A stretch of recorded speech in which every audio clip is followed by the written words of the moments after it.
Sometimes like all you want to do is run.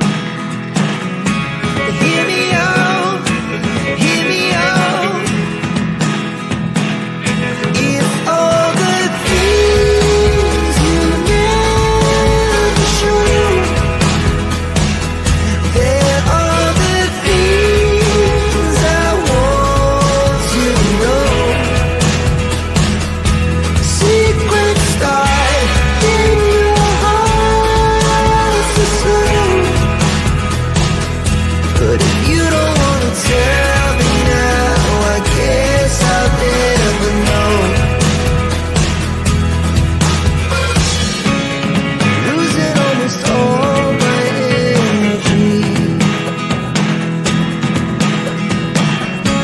It's getting hard to talk to you, and I'm the only one who speaks. It's all the things you never show. There are the things I want to know. Secrets start in your heart to slow. But if you don't want to tell me now, I guess I'll never know. Here we go. Okay, hey guys. Well, here we go again. But I do want to start off by saying thank you, Daphne, because I would have forgot about those other side things you can do on the edit part of a live and stuff. But whatever's still up with stream yard to YouTube, whatever it is, I don't know. It's just weird. It's just weird. So I just didn't think I could go live because it was asking me for that. So I was like, oh, this isn't going to work. But anyways, we're up and live. Great to see you guys. I know it's really late considering I was going to do a live like hours ago. I still have a major headache from it all. Melissa asked me if she could come up or if she wanted me to join the live. So I said, sure, why not? And so Melissa's here, you guys, but Melissa's not feeling very well. She has pneumonia and it's her birthday in an hour and 9 minutes. Hi, Melissa. Hi, you guys. Hello. Yeah, Hello. Mother Nature loves me this year. She gave me double pneumonia and made me snowed in for my birthday. She just loves me this year. Oh, you guys got snow? You guys got a Yeah. lot of snow? Oh, we don't have any. Yeah. You guys, Vancouver area, you guys, we're lucky if we see it a couple of times in the year. And then the rain comes and washes it away. But yeah, so for all you people that have snow, enjoy it. I don't want it.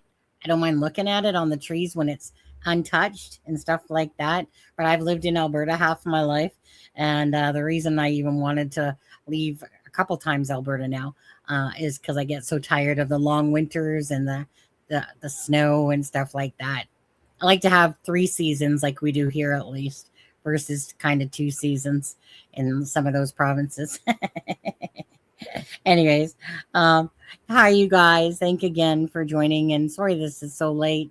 Yeah, I was not planned because actually I'm just fully offset of exactly what I was gonna do, but I'll kind of go over the gist of what I was gonna talk about tonight. But if you haven't hit that like and the share, please do for Jack and Lily. Obviously, we're pretty much at the 7.5 mark now, and geez, it's crazy to be honest with you. That January 2nd will be 8 months, and still no answers for Jack and Lily. Now, personally, haven't been doing as many lives, and I'm definitely not going to be doing a lot of lives coming up until I probably have my vacation from Christmas Day onwards. I'm going into my night shifts from 12 to 8 in the upcoming weeks here and stuff like that. So I'll do what I can, maybe like one a week, like on the Friday or the Saturday or something like that. So just know it's not because, well, no, I was going to say it's not because I don't want to do lives. That's not true. I've been trying to enjoy Christmas time, my own time, taking some time for myself because at some point you just kind of get a burnout, and there's not a lot going on with Jack and Lily's case. So I think it's kind of a little bit of a good time for me to again, it's Christmas time and stuff like that. I got other stuff going on and besides work, and I've just been really tired, like really, really tired. And I just, so yeah, so I just want to lay in my bed with my iPad watching cheesy Hallmark movies and some crime shows and stuff like that. But yeah, just I can only do lives if I feel like doing a live, not because I feel like I'm forcing myself to. That's just how I work. It has to be natural. But anyways, nice to see you guys here. Jack and Lily, of course, is a huge case out of Canada. And two children just simply don't disappear. So we're going to go over what I wanted to go over today was when I was listening to Daniel from the Drunk Turkey Show. Now, Daniel can say, of course, and do whatever he wants on his own channel. Absolutely.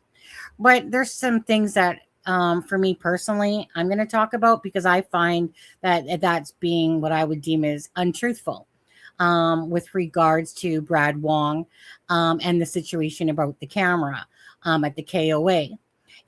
But you guys, thank you guys so much for being here. So, for me, it's one of those things. Again, I'm not like DT can say whatever he wants. I know he does not like Brad Wong at all. He seems to have a big distaste for him. And when I heard him say the word false statements, that Brad Wong gave false statements, where have we ever heard that Brad Wong gave false statements? I think that that's a huge injustice to say something like that.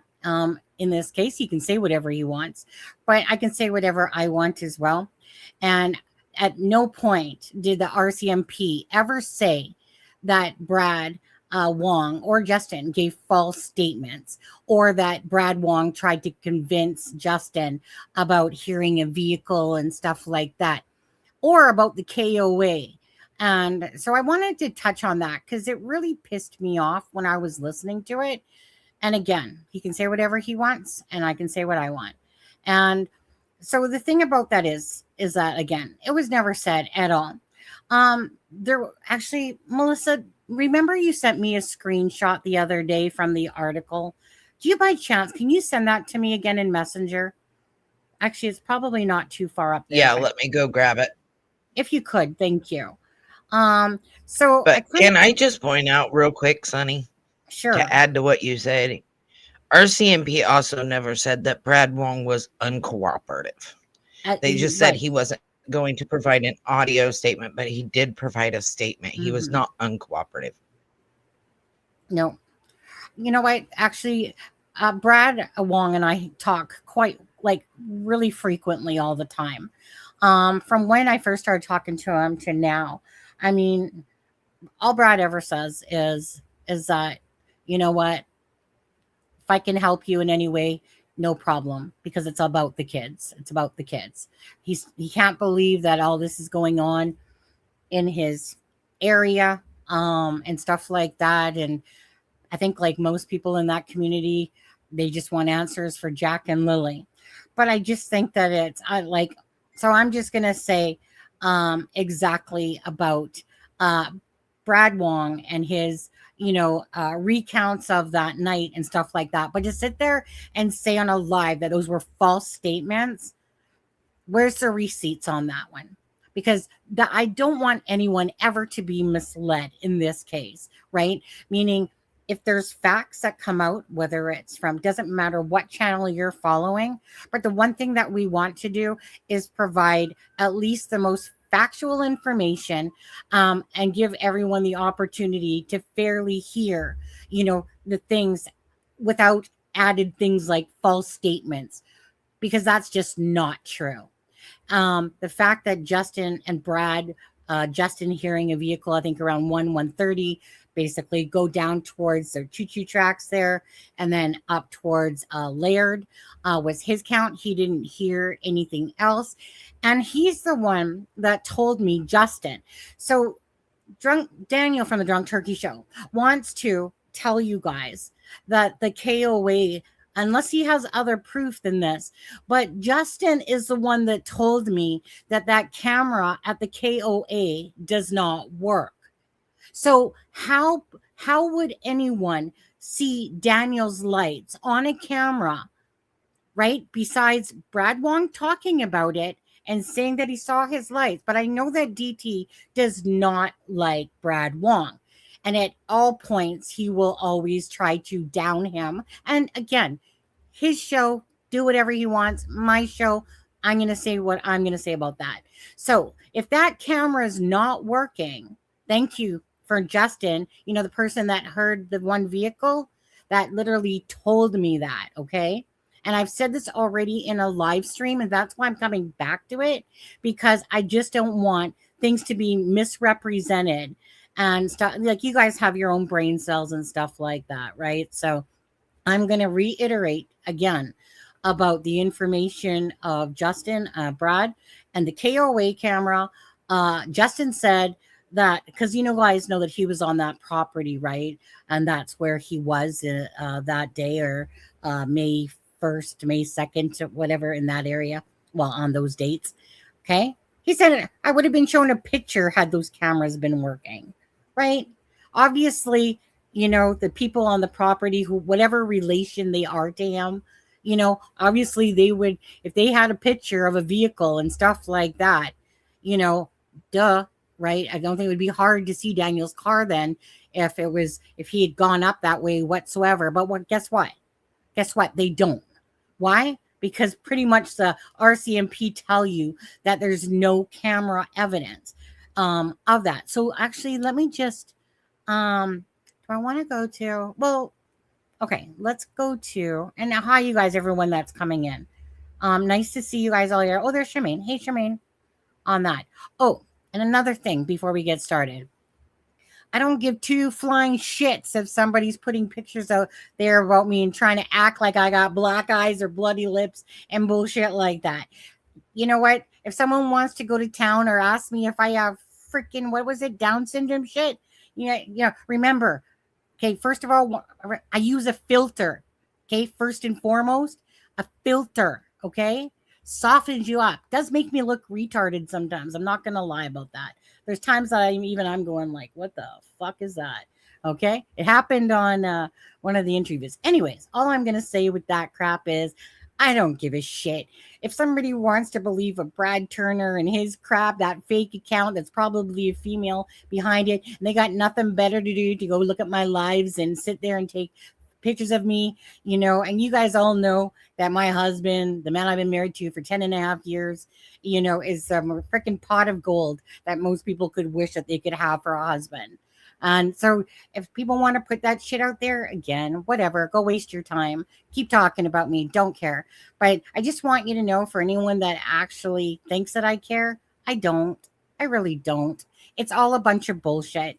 You guys know I've been in an abusive relationship prior to my marriage to my husband, and the first one and stuff like that. People that watch this channel know about my freaking life that way. And would I ever let someone put their hand on me ever again after going through that for like 11 years? And then of my last marriage, the latter part of that as well. I don't think so. Actually, my husband was going to join me tonight just because I said, husband, I think it's that time of the year that you should come join me and whatever. And he was going to, and then that whole freaking shit happened. But anyways, so I just want to say to that stuff, like I said, you guys, anyone that knows this channel, I don't feed into that BS, and that's all it is. There's a lot of BS with this case. I just don't feed into it, and I don't care about it. What I care about is Jack and Lily, this case, other cases that I follow, and always with the truest of intentions from my heart and the integrity of trying to provide the best up-to-date information with regards to the case, and just us talking about it and stuff like that. So that's what I'll say to that stuff. Doesn't impact me. Don't care. Keep talking about me. Keep making up shit about me. Doesn't matter. Okay, so let's just see here. Chrome tab. I wanted to go to, okay, we'll go to this, okay? We'll go, I think I can push that over there. Okay. So, and hi, you guys. Yes, Jack and Lily. That's what we care about. Yeah, I mean, like I said, I don't know. It's just that when I heard that, and I was messaging Brad at the time, to be honest, and I was like, I don't really watch and anyone too often, to be honest with you. You know, I do know I was watching a content creator using my content, and the one that got all pissy at people for not giving her credit. And I didn't hear her giving credit for using my clips from my lives. So I'm just going to say that. And so if you're going to preach about people not giving credits, then you still should give credits when you're using other people's content yourself. I will say that, you know. And so with that being said, I'll make this screen bigger, I guess. I know I got all the borders on and Christmas stuff, but okay. So obviously that is, and I got to go to it. Okay. Right. Gairloch Road. Okay. And we know that Brad lives here. Sorry if it takes a little bit longer, right? And we also know his fire pit is here. And where's that little person? Okay. So Brad had made a comment to me the other day because I was like, you know, because we kept seeing a white boat, right? So where the here, I'll come back on for a second. So where the bones and like the blanket and sweater and stuff like that. Well, again, Brad had said that they only take 4 garbage bags. I already played you guys his clip of Brad saying that stuff, right? Hi, guys. Everyone coming in. Thank you so much. Okay, so this is Brad's fire pit here. Now, there was a shirt that was a boy's shirt that was like black, I think with some red on it, you know. And when Brad talks about his property, because this is where it was found, the bones were also found here. Brad said it was like 4 feet away. I can't remember what he said. He said, I'd have to go back and look, but he said it was like 4 feet away. I can't remember if it was the fire pit or whatever, but there was the bones there. Okay. Now I'm going to zoom in here quickly. And so you guys see right here, like, so in the interview, like, dude, I wish I had that interview to, actually, I could probably go get it. Huh? Anyways, in the interview that Nick did from Please Bring Me Home, Nick is actually on the news, on the what was it, CBC News or whatever. He's literally standing on Brad's property. Not only is he standing on Brad's property, which, you know, is okay, right? You're trying to find answers for Jack and Lily, but over in the corner here, during Nick's interview, you see a white boat. Okay, here we see a yellow boat, but that's because I had asked Brad too. I was like, oh, is this the white boat? So obviously Nick would have been standing somewhere over here because it ventured to show the white boat. Now remember that this is Google view as well, right? So obviously the day on the search, you know, I'm sure looked quite a bit different there. But anyways, this is the white boat that's right behind Nick during that interview. So again, that's where the shirt was found that was burnt, like the black one, and that's where the bones were found. Now, this is also where Brad said that when he basically said, what, like, frick, people, what the fuck, people going through my garbage. Now, he already said that the mat wasn't theirs, but that the blanket and the sweater, when I had asked him about it, he said he wasn't sure at first. So he said, let me go ask the wife. So then he came back a few minutes later and he said, yes, right, that that sweater and the blanket belonged to them and that they were at the fire pit because they only take 4 bags and they weren't worthy of a donation. And then, but he also said, like how the fuck did it get all the way down Lansdowne Road as well? And then we'll go show you that where it was found, the one that Belinda had a picture of. The only thing I was curious about, though, Melissa, is in that picture that Belinda's holding, I don't see the bath mat in that picture. All I see is the blanket and the shirt, but I don't actually see the bath mat in that picture. But regardless, yeah. And I was kind of confused. So, like, if you look at that picture closely and you blow it up, you can see that it's also not fully unrolled either. So like like for me, when I'm looking at it, it's like the bath mat was rolled up kind of behind the sweater and in the blanket. Yeah. So when you look at the picture that Belinda is holding, it's almost as if it's not unrolled all the way to expose the bath mat yet, because the bath mat and the sweater and the blanket were all laid out and then taken a picture. So it's not that it's not there.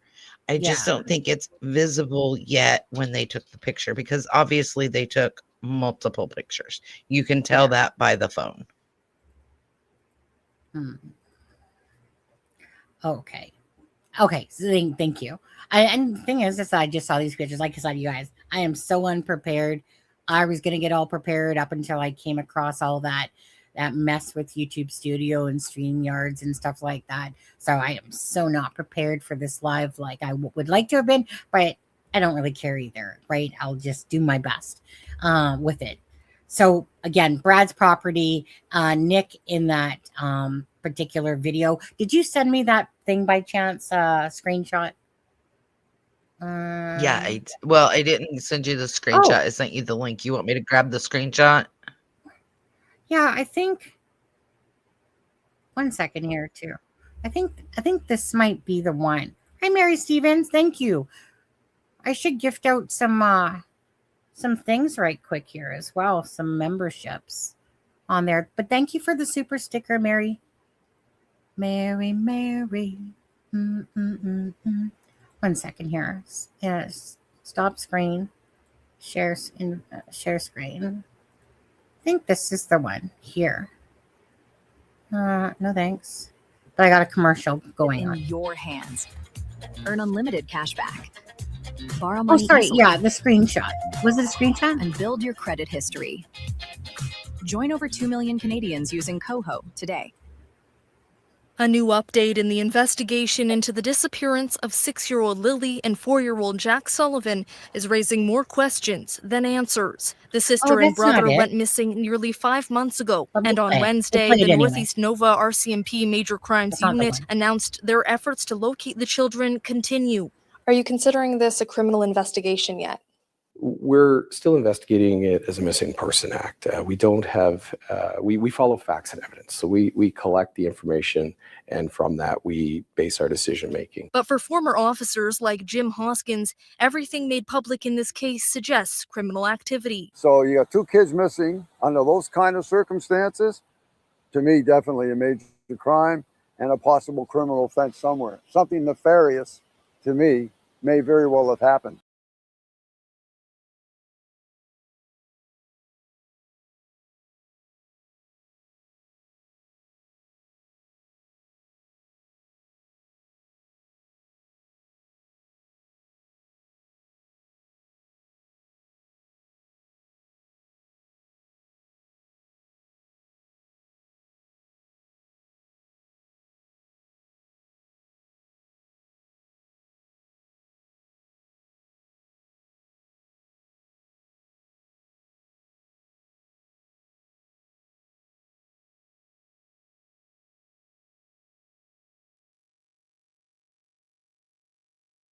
And guess what? I was muted too the whole entire time I was saying that. My bad. It's not my day today. You're going to have a redo. Guess what I made today, though? I made some punch. Was in the mood to make punch today. Anyways, yeah, there's sound now. Blah. It was just Sunny, being silly and stuff like that. Okay. So, let me... are you sending me stuff there, Melissa? Okay. What Okay, else? so I went in and got a couple of screenshots. I'm sending them to you. Okay. I'll come back to those in a second, okay? You can hear me now. Yeah, you can hear me now. No rum and vodka, no alcohol in it. But I'm tempted to go get another glass. What is it? Ginger ale, fruit punch, some pineapple, banana, mango punch, and then oranges, and then, and then ice cubes, Okay, so we'll stay on this for a minute just because we're here. So we'll close this off. Okay. Now, Brad had given us times and stuff like that as well for the times that he feels were approximate times of, 4 trips between the hours of 12 to 5, okay? Whereas Justin had the 1. There's absolutely no reason for these men both to interject themselves into 2 missing children's cases and stuff like that. I mean, to me, again, the crap that Daniel has been doing online, even though finally he's shut his mouth a bit, I know here he was in another car accident. I look at it as God kicking somebody's ass, telling them to smart the fuck up and tell the truth. That's how I look at that. It's like that man has 9 lives. How do you get in 2 car accidents in a small little town population and get in 2 car accidents? You total your mother's car and then you total your own car. I think that's God stepping in, people, to be honest with you. They're booting his ass, saying, yeah, when are you going to tell the truth? When are you guys going to start telling the truth? That's how I see that. Malaya, yeah, I guess she's getting help. Were the words just like DT said on his, getting help. But what does that help mean? Does it mean that she's getting help because it's a requirement in order for Meadow, or a chance at Meadow, that these people have to go through, drug treatment or this treatment or health and mental health issue treatment and shit? What does getting help exactly mean, right? So it could have everything to do with Meadow's case, right? I'd like to think that it's a guilty ass conscience that's, weighing heavily on mother's freaking heart and soul, and maybe a point of breakdown where actually the truth comes out between Daniel and Malaya. I'd like to see that personally. So people are trying to say like Ward and stuff like that. I don't think it's that in depth, to be honest with you. If anything, I'm going to guess it's more towards Meadow stuff. But I think that both Daniel and Malaya and myself are very fucked up individuals personally, regardless. I think that Malaya had definitely had some absolute freaking mental health issues going on prior to meeting Daniel. I think Daniel's been like this his whole fucking life, to be honest, poor thing. And it's all about how your environment is, a lot of it as well, right? But I think that once the 2 connected, that was just poison, especially for Malaya, I think, on this one. I think Malaya probably got the raw end of the deal on that, this relationship, to be honest with you. And I think that Daniel is just a freaking full-blown narcissistic liar that literally can't tell the truth of his life depended on it, and he doesn't even know how to. That's all I've seen. And that stuff at this point, for me personally, it gets old. It gets boring. Because no matter when he opens his mouth, there's nothing I ever believe.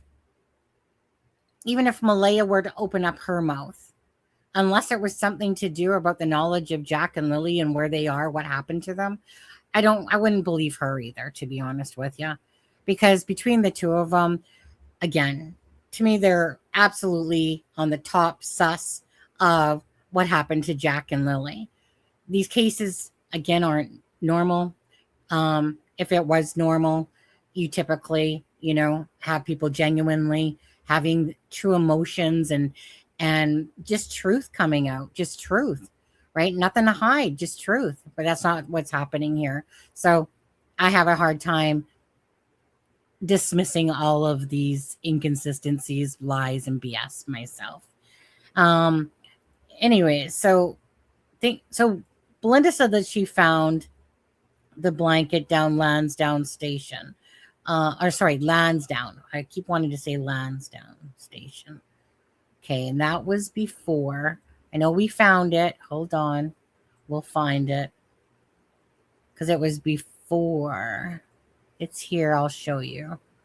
Where's those right little... there. It's here, but it's before there. Yeah, it's right under the brown mark. Nope, where? go back. Down go back.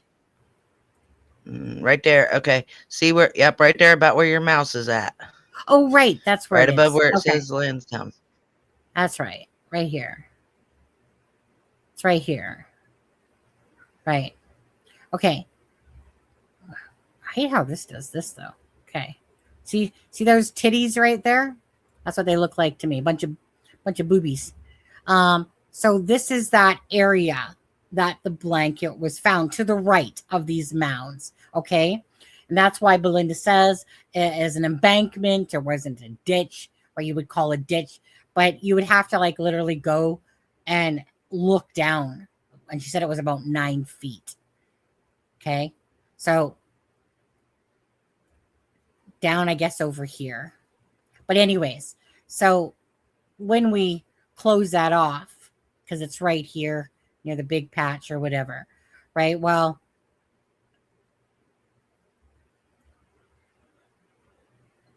obviously that's quite a ways from Lansdowne Station to go for it to end up there. And that's why Brad was like, how the hell did it get over there? Have no clue. No clue at all. I think, another thing DT said pissed me off, because I think he definitely misquoted me, because he said something about like something about my theory in the blanket planted. No, I didn't. It was, I think I said something like, could it have been planted? Don't really know. Right? Have no clue. I don't know anything about that besides the fact that Belinda found these items. Brad, I just happened to send Brad a picture and say, hey, do these belong to you? And he had come back, and I'd only asked him about the sweater and the blanket. Didn't think I had to actually ask him about the bath mat. I just figured it was all part of the same pile from the garbage or whatever. But anyway, so Brad said the bath mat's not theirs, but the sweater and the blanket belong to his daughter, because he has 4 children, by the way. Oh, I'm sure Daniel is.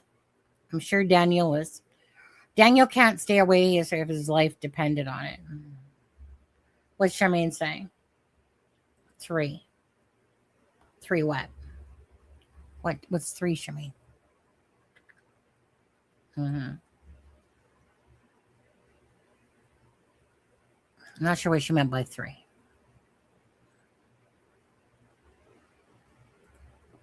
Boom, boom, boom. Anyways, so yeah, so so going back to, like I said, what irritated me was about the fact of trying to take away from Justin and Brad. And again, if DT doesn't like Brad, you know what? Like I said, but does that mean that you try to say that he had false statements? Because that's absolutely inaccurate. And that's when we'll go back to, I guess these, let me just get okay, we'll go with this one first. Why is this thing right in my way? This is not a good night for me tonight. I'm telling you. What is this for? Speechify. Go away. But it's like right over my button that hits the next button. Okay. Download. Oh, hold on. I think I already have that one. I think I need to go this way. Okay. I'll put up the first one. Let's see. Image.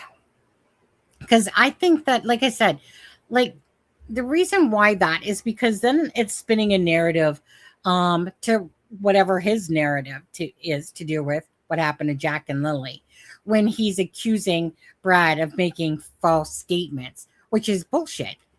Like anywhere does it ever say that at all, that he made false statements, right? So it's like trying to take away parts of the potential of what happened that night and trying to almost like direct the narrative to what you want to believe, instead of, to me, it being about just looking at everything, and if 2 people have come forward and they're in the documents, right, you can either believe it or not believe it, but it's not like it was said that these were false statements. And that part is the part that pissed me off, especially because that's just a crock of crap to sit there and say that. Just like it's a crock of crap to sit there and say that Daniel and Malaya are cleared. No, they're not cleared.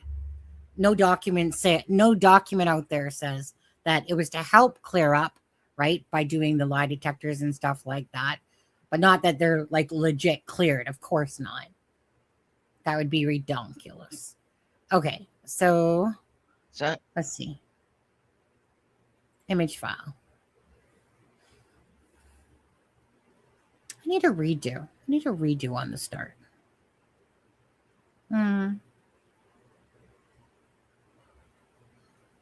Okay, so this is the first one you sent me. Let's see. In an email on Tuesday, Bears said police found no evidence of any vehicle activity at that time. As such, no driver has been identified, and the presence of a vehicle has not been substantiated as a key element in the investigation. Right. Because there's no cameras within Daniel's home that were actually working. That, like, meaning the one at the crossroads, which we'll go back to right over the choo-choo tracks. Okay. Many cameras, all of them, none of them worked. Okay. Brad had one camera, Lansdowne Station Road, KOA camera, right? So Daniel from the Drunk Turkey Show is saying that acting as if that camera worked. How does he know? Because Justin, the person that was on the property, says that it wasn't. So how would Daniel from the Drunk Turkey Show know that it was working? And yet there's nothing to prove that. So how are they supposed to see Daniel's car on a camera that's not working? So again, it's not about trying to spin the narrative to what Sonny sees or whatever I believe. You guys should all just have information that's at least factual, or as factual as we are going to believe. But if Justin's the person who stays on the property tells me that he would have seen something by the owners, a picture or something, that camera's not working then. Right? But DT's trying to have you believe. Yeah. So to expand on that, and if you look at the court documents on page 32 of 38, section 48D, where it's talking about the video canvas, it says 9 residences. So homes, because that's a residence, a KOA is not a residence, okay? That is a campground. Had cameras or trail cams are confirmed to exist and have video or photos from the time frame requested. So that right there tells you that the KOA did not have a working camera, because otherwise it would have been explicitly said, it would have said 9 residences had cameras or trail cams, and the KOA had, it would have said it. It wouldn't have included the KOA as a residence. I was vaping too. 1 second. Sunflower, thank you so much for the super chat. Thank you guys. You guys, I'm a little on edge today. I'm not going to lie. So it's like something happens and I feel a little bit pissed off today. Yeah, I'm pissed off with all the hours I spent wasting that I could have done a live with you guys earlier. Instead, I was trying to figure out what the heck was going on. So thank you again to Daphne. Thank you, Sunflower. And thank you, Mary Stevens, for your support for this. But and going back to what you said, yeah, like the thing is that, again, right? I just don't like, it's about the truth for Jack and Lily, right? It's not like, even though I have my own thoughts on what happened to Jack and Lily, you guys have your own thoughts as well. But at least have it based upon at least either the family talking, what you believe and don't believe, using your minds to try to make sense of it all, and using the information. So again, but not trying to sit there and say that somebody has false statements, which is a complete inaccurate, and that, again, you guys, if the KOA cameras were working, I mean, I'm sure that there would have been, Daniel's vehicle on there for sure going out, but they don't have any evidence to show that there was, like what Brad and Justin are saying. Like, they don't have no proof receipts to put behind that besides their words. But there's nothing to actually show that. But now, again, then you look at it realistically, and this is where you use your own judgments, right? We all know that Brad has a background, and the thing is, I looked at it the first time I was ever told about it, which was by DT actually. I think, well, Kent and DT. And so then I looked at it, but I didn't care. As long as it didn't have anything to do with like pedos and stuff like that. It's like when you're talking with very like good, credible people, okay? And then you're having conversations with them. And you know that Brad is, given information, which you guys know, to Globe and Mail, obviously, because Globe and Mail put out a lot of the stuff with Brad. And it's one of those things about, what would Brad's reason be to bullshit and lie and stuff like that? I mean, granted, he lives around a bunch of Martells and Mackenzies. Would you be happy? Would you be happy if you had to deal with those Fruit Loops? Probably not. Is he a fan of the RCMP? Probably more so than those Fruit Loops that live all around him and stuff like that. They have to deal with all the shit from the case. But the one thing that meant the most to him is that he has 4 children himself. And this was about the children, about wanting answers for the children. So whenever I ask him something, he's always willing to answer, right? And there was times there where, I would ask Brad a question and it was like A to Z to D, whatever. But then not too long ago, he's like, I asked him if he could give his best estimated times and, per the roads as well. And then he did that to the best of his own accuracy. He came out and said that that's my daughter's bicycle that was found during the search. That's my son's shirt that was in the burn pile.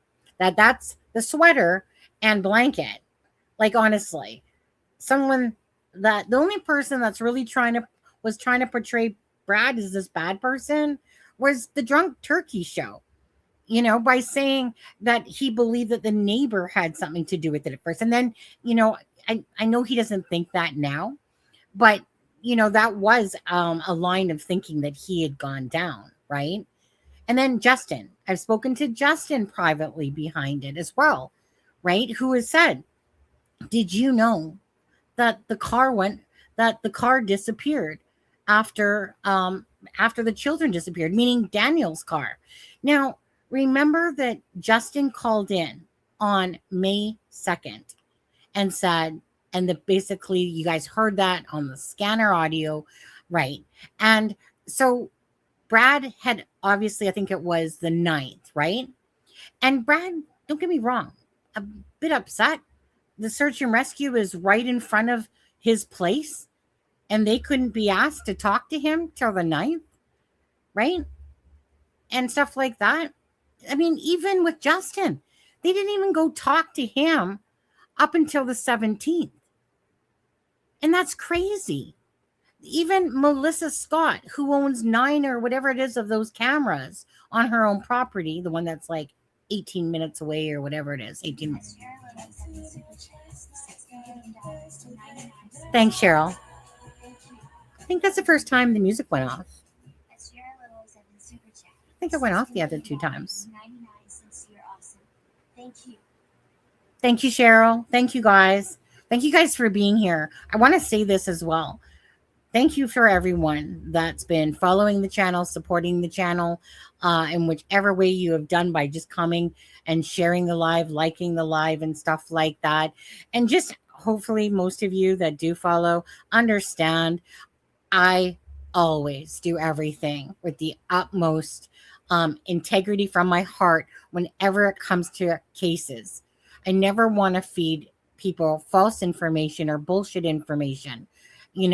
Children don't deserve that. Nobody deserves that. What we deserve to do at least is have, what we can deem as facts of the case, even though at the end of the day, if you truly limited it down to the facts and took out all Daniel's bullshit and Malaya's stuff and stuff like that, right? I mean, you're left with kind of a little bit of nominal information from the RCMP, but more so than we've probably ever seen, when it comes to cases out there in Canada with regards to this. The States, we would see this all day long. Canada, quite different. But anyways, so that's really what's important. So thank you guys for being here. I hope you guys are getting all ready for the holidays, whatever it is you're doing and stuff like that. And Melissa, if you guys don't mind, Melissa obviously just turned 99 years old about 33 minutes ago, right? Wait, is it that time yet or not quite? Oh, I don't think it's quite that time. Hold on. 9 to 10. No, I got 26 minutes left to be in my early 40s. Yeah. No. My bad. She's got 26 minutes still. Okay. My bad. Not yet. Okay. You can still stay 1 year younger. Okay. Image file. I'm just gonna, okay, you sent me this one as well. Is this the same? So I want to point out that the other day I asked Brad when he put the shirt and blanket in the fire pit. And I said, can you remember when you placed the shirt and blanket in the burn pile? He said it would be in the spring 4 to 5 months ago. Okay. Right. He said other things, but 4 to 5 months ago. Okay. So obviously you're messaging Brad now. I found that out because I didn't know that. I had a question and I didn't want to wait on you to be off work. No. You know what? At the end of the day, again, it's about putting out the information. Brad's just not mine, obviously. Brad obviously knows too that, that there's some people out there that really truly care about this case and want answers and stuff like that. I'm just teasing you, by the way. So anyway, so early spring, right? Like they said, they were gutting the house. I mean, women far more remember stuff when it comes to bedding and clothing and stuff like that, more than a man for sure does. That's why he said he had to go talk to his wife and stuff like that. Now, it is curious though, because I was like, are you sure that mat's not from your place? Like, why is it with the sweater and blanket? Because it's weird. Now, again, about the blanket, let's go back to the other blanket, the pink blanket in the tree. The one that they called Daniel in about to go over his timeline because of the blanket that came back, right? So I personally believe that Daniel Martell planted that blanket, okay? Daniel Martell, again, during many of his, awesome moments, he tells us about Reddy and Narc saying that trying to get a false confession. No, they're probably trying to get a truthful confession, to be honest with you. Hence why they would say something like that. To believe what Daniel says on a lot of things, no. I mean, the guys, to me, is just trying to cover their own asses, to be honest with you. And hence why all the lying, hence why all the BS, and stuff like that going on. It just kind of goes hand in hand. But anyway, so Daniel, the blanket. So he told us that they said that the blanket was planted. Absolutely, Daniel, they did. And they believe that you planted the blanket, Daniel. Just saying. They believe that you planted the blanket. But that will come probably at some time during the whole investigation when it opens up and stuff like that, right? And so I understand that DT is trying to eliminate the cars, calling them false statements and stuff like that. But no, it's not, okay? It's just that it's not. There's nothing to show it. So what do? Right? It's like chasing air. Is that they got the information, but has the RCMP actually done their job well? I don't think so, to be honest with you. I think that they had to do a lot of backpedaling from when this case first started and stuff like that. Now, I'm not here to sit there and shit on the RCMP because we saw Delphi fuck up. We see there's lots of fuck ups. Hi, Rhonda. Mm-hmm. And so we're super chat. 10 Canadian dollars. You're awesome. Love you, Rhonda. Thank you. Hello, Sunny. Sun with face emoji. I am really late. Folded hands SK. emoji for Jack and Lily. So happy I didn't miss your live. Folded hands emoji. Smiling face with hearts. Thanks. Actually, I wasn't even going to do a live after all that other stuff earlier. And then I was just like, whatever, whatever. That was my intent until all that stuff messed up. But thank you. And I feel bad for Belinda in all of this. I feel bad, not just for Belinda, but obviously Belinda, who always has had my heart from this case. But for all, again, the family members that truly are just looking for answers for Jack and Lily. We're coming into Christmas time, one of the hardest seasons as it is, when people have a lot of mental health issues going on, a lot of stress, a lot of sadness. Christmas is really one of those holidays that can really be depressing for a lot of people, because it's a time of year that you start thinking about family when you were kids and what you used to do at Christmas time, how great they used to be and stuff like that. You know, all those different things. And here we are coming into Christmas, and Jack and Lily still don't have any answers. And I'm just going to put their faces back up here again, because it's about these two precious children that obviously don't have a voice that we know of to speak for themselves. So, you know, we have to be the voices for Jack and Lily to try to keep pressing out there, putting it out, you know, so that people, of course, remember Jack and Lily's case and not forget about them. You know, there's tons of cases out there, and I know that this is one of thousands and thousands of cases. But here in Canada, it's a big one. And again, don't want to forget Jack and Lily. Anything to do with children at all, absolutely just breaks my heart to no end. So to sit there and know that these family members are struggling, and they actually are impacted because they are close relatives, family members to Jack and Lily, it's saddening. It's sickening that it's this long, no answers. But what do you even say at some point? It's just sad, you know. And coming into Christmas, even, you know, it's just like adding salt to a wound, you know, around Christmas time, especially because it's a time that children open up their presents. You know, these children should be still here playing. You know, maybe they shouldn't be have been living with their mother and stepdad there in that place, but these children deserve answers, and that's the bottom line of it. Let's just see here. Did you want to put anything else in there quickly? No. Two kids, yeah. Anyway, so bless everyone, you know, including you guys that have stayed. And, you know, like, this channel has followed this case right like a week after. I was paying attention to it, but I did my first live about a week after. Charmaine was just coming back from holidays there in Mexico or whatever. And, you know, I've spent, you know, a long time covering this case. You know I've taken some time off from covering lives, just for my own personal self. I get burnout, right? And I'm just admitting that it's a lot trying to work and keep up with so many lives. And you just want time a little bit to yourself to kind of regenerate a bit. And mine is around Christmas time, cheesy Hallmark movies and stuff like that. And I won't make any apologies for that, because there's lots of people that even spend a lot of time following this case that it hurts their heart so much that even they find that they have to step back sometimes, because it just becomes too much on the heart to think that these kids, you know, that something happened to Jack and Lily. And I think that most people believe that Jack and Lily are no longer with us. It would be, of course, a Christmas miracle if they were, but I don't think that that's the route that it's definitely going down.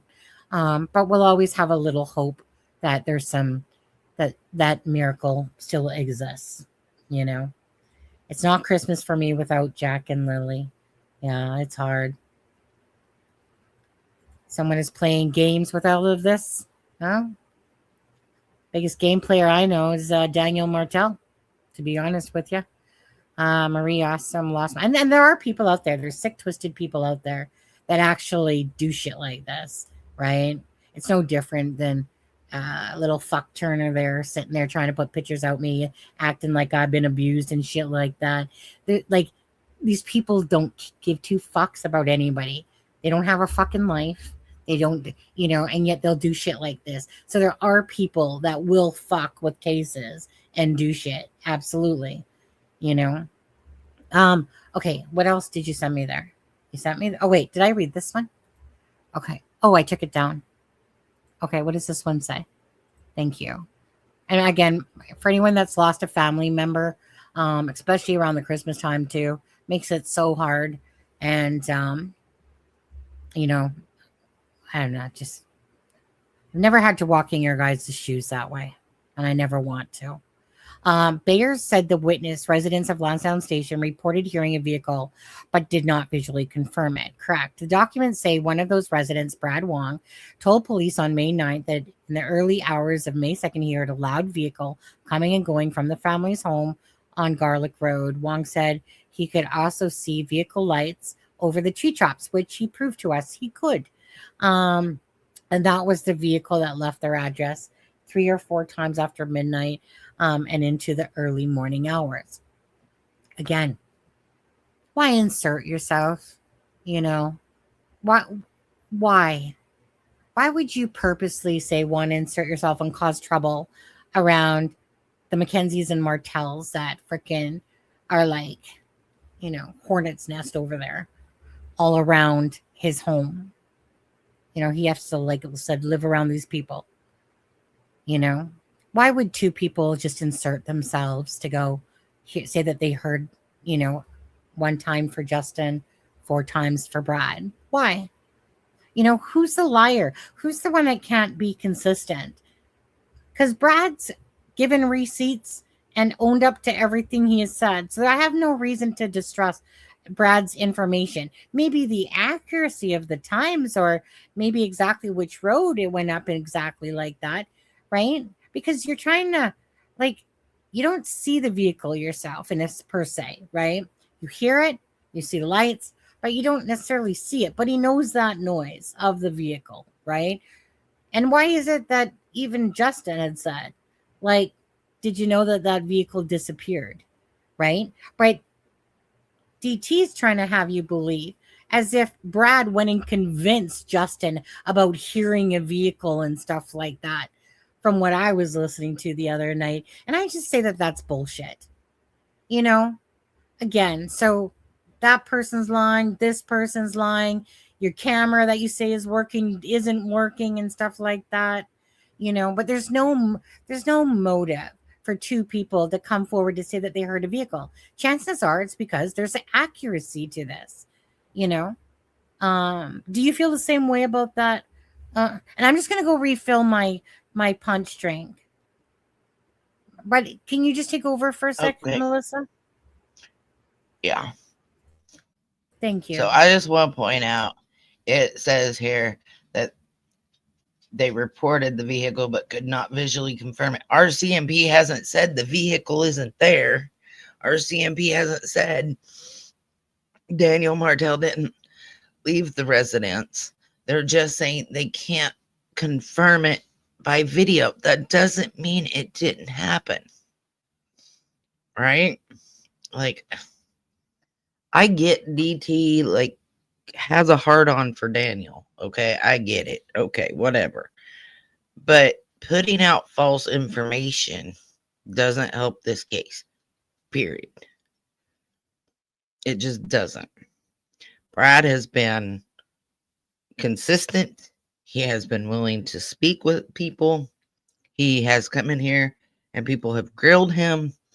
His answers haven't changed.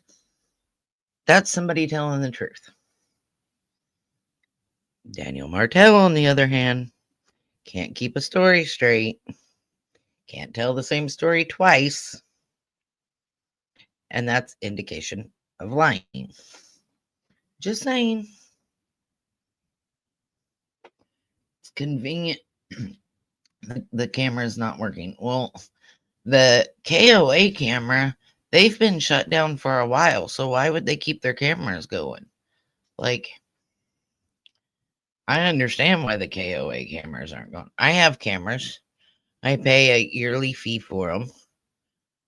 Probably should have had him on last night after that fiasco, just so I could figure out what happened. But, like, I'm not paying for them right now because I'm home. I pay for them when I leave. So, like, I understand why the KOA camera isn't going, but the court documents tell us that they received footage from residences and all that. Yeah, Sunny just stepped out to go get a drink real quick. She's fine, Lon. If this was in the States, they would be charged. I agree. They would have been charged with neglect, and then they would have been pressured more. Convenient for Daniel. Yes.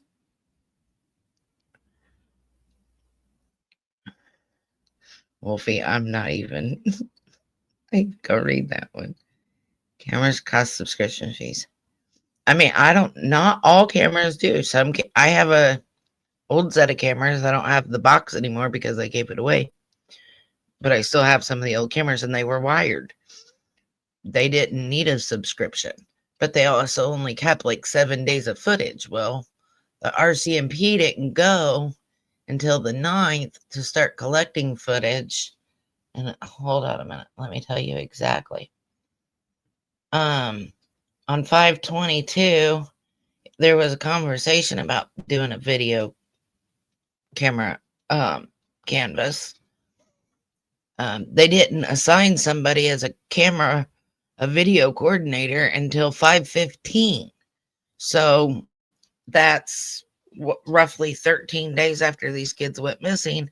And if you have cameras that only hold something for 7 days, then you're kind of screwed by the time you get around to doing it. So, I mean, not all cameras cost fees, but the ones that generally don't only record for maybe a week, if you're lucky too. He's gonna, yeah, I'm sure he is, Susie. He thinks he has all the information. Well, cheers. 10 more minutes till your birthday, by the way. Yeah. I mean, again, and I want to stress this live is off kilter for me tonight. Everything that I was planning on doing, anyways, it's just more of a haywire live tonight. Yeah, it was, you know what? It's been a day. I don't usually have these type of days, but today's been a day. I could go back to sleep and redo this day, so I still have the day off and it restarted over. But I feel like somebody pissed in my cornflakes all day, it seems like today. So anyways, but these are the key things that I kind of want to talk about, because I just really just feel like it's unfair to portray to people that they were false statements by Brad, and that he was somehow, trying to coerce Justin into, saying it too, because they talked. Obviously, these two people are going to talk. They live pretty much in the same darn area, right? So, meaning, is it really going to be absurd that Justin and Brad would have talked, considering this whole big case is happening all around them and stuff like that? And so, yeah, so I just think that it's really unfair to put out information like that, or try to discredit information as well. Like that's just not true. I just wish my headspace was here better today, but it's not. It's just not. So you're supportive of that fact. Wait, what? One of the things, we were talking, Sonny, about, the video footage could even be gone if, they waited until the 15th to even really canvass. And technically, which reminds me, yeah, that could be gone. But, let's look at the porch that Malaya did her interview on. That porch was dismantled within days, but only the railing, right? Not the actual porch, not the dangerous parts of it, just the railing. So, Daniel says, well, the fence was done on the 2nd. Well, It bullshit, wasn't. because I got proof from like Well, 8 days later that it still wasn't done. yeah, absolutely. So, Like I said, what Daniel says, I just throw it out the window. Because you don't know where the truth lies within the truth and the lies, But yeah, he claimed that fence was done, and yet it clearly wasn't. Which I had already shown on a live before. It's just stuff like that. But we're into 7.5 months of this case. There's so much stuff that these details at the start that we remembered a lot better then than we do now, and stuff like that. And then somebody brings something up, and you're like, oh yeah, right. About that. But what I was just going to quickly go back here to was, so the KOA, you guys know, is right here. Okay. There's what you can see like here. I think you can see it if I bring it down here. I think let's just go here. Okay.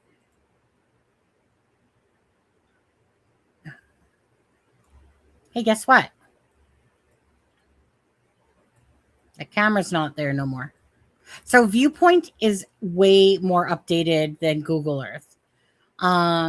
So there was a camera that was right here on this tree. Now, on Google Earth, you'll see it. Anyways, regardless, that camera, according to Justin, wasn't working. So that just would make that null and void then. Right? That means that what DT was saying doesn't make sense, because obviously you guys know that neighbors are few and far between in a sense. Now, Brad had one working camera at the time, and the other place that had cameras was right here. Okay. Was this home here. Okay, you guys can kind of see, but none of these worked. Oh, look at this person. He sees Google Earth there. He's literally waving. Can you see that? That's comical. The dude's actually waving. But there was a camera that was talked about that apparently was from like this home over here. Great. Dang, it didn't go down that road. Why would his vehicle would have been seen? But again, it just really goes down to the fact that there's nothing that the RCMP have with what they know of as Daniel's vehicle or whatever on camera. Who knows? Now, I heard that the guy that was living next to Daniel, this person, let me close this for a sec. Close. This home here, that they were actually there. This person lives in the United States mostly, and then they come up here for a little bit. Apparently they were home during this time. But again, it's not that Brad and Justin were not telling the truth. There's just nothing to show that what they heard or whatever exists on any camera footage and stuff like that. So at least if you're going to say it, and put information out there, right? Don't try to discredit it by Brad giving false statements. Where's the proof of that at all? Because the wording is not that by the RCMP whatsoever. Now, I don't know where this case is with the RCMP myself. Honestly, I want to believe, but that was like believing in Delphi. I want to believe that they know a lot more, which I believe that they do. But I couldn't tell you if this case will be solved or not be solved. I don't know. It's not running on a good course right now. But then again, there's tons of cases out there where answers don't come until another break in a case opens it up again or something. 2 children just don't disappear. And to think, and I'm sorry, but I don't know where you guys feel on this one. Okay, let me ask you guys, and Melissa, you as well. But let me ask you guys, do you guys believe that the boot prints down the pipeline are connected to the case or not connected to the case? Just one for yes, they're connected to the case. Two for no, that they're not connected to the case. And Melissa, what's your thoughts on that? 1 second. I really don't think they're connected. Like, my gut tells me it's not connected. So I don't know. But I'm going with not. So we know that the blanket. If you look at it, yeah, like, there's nothing leading up to those. Like, right? They're just random boot prints in a random spot. Nothing leading up to them. Like, I think if it were connected to the kids, there'd been a clear track from A to B. I don't think they'd just randomly be in a group. 2. Most people are saying 2. Not connected.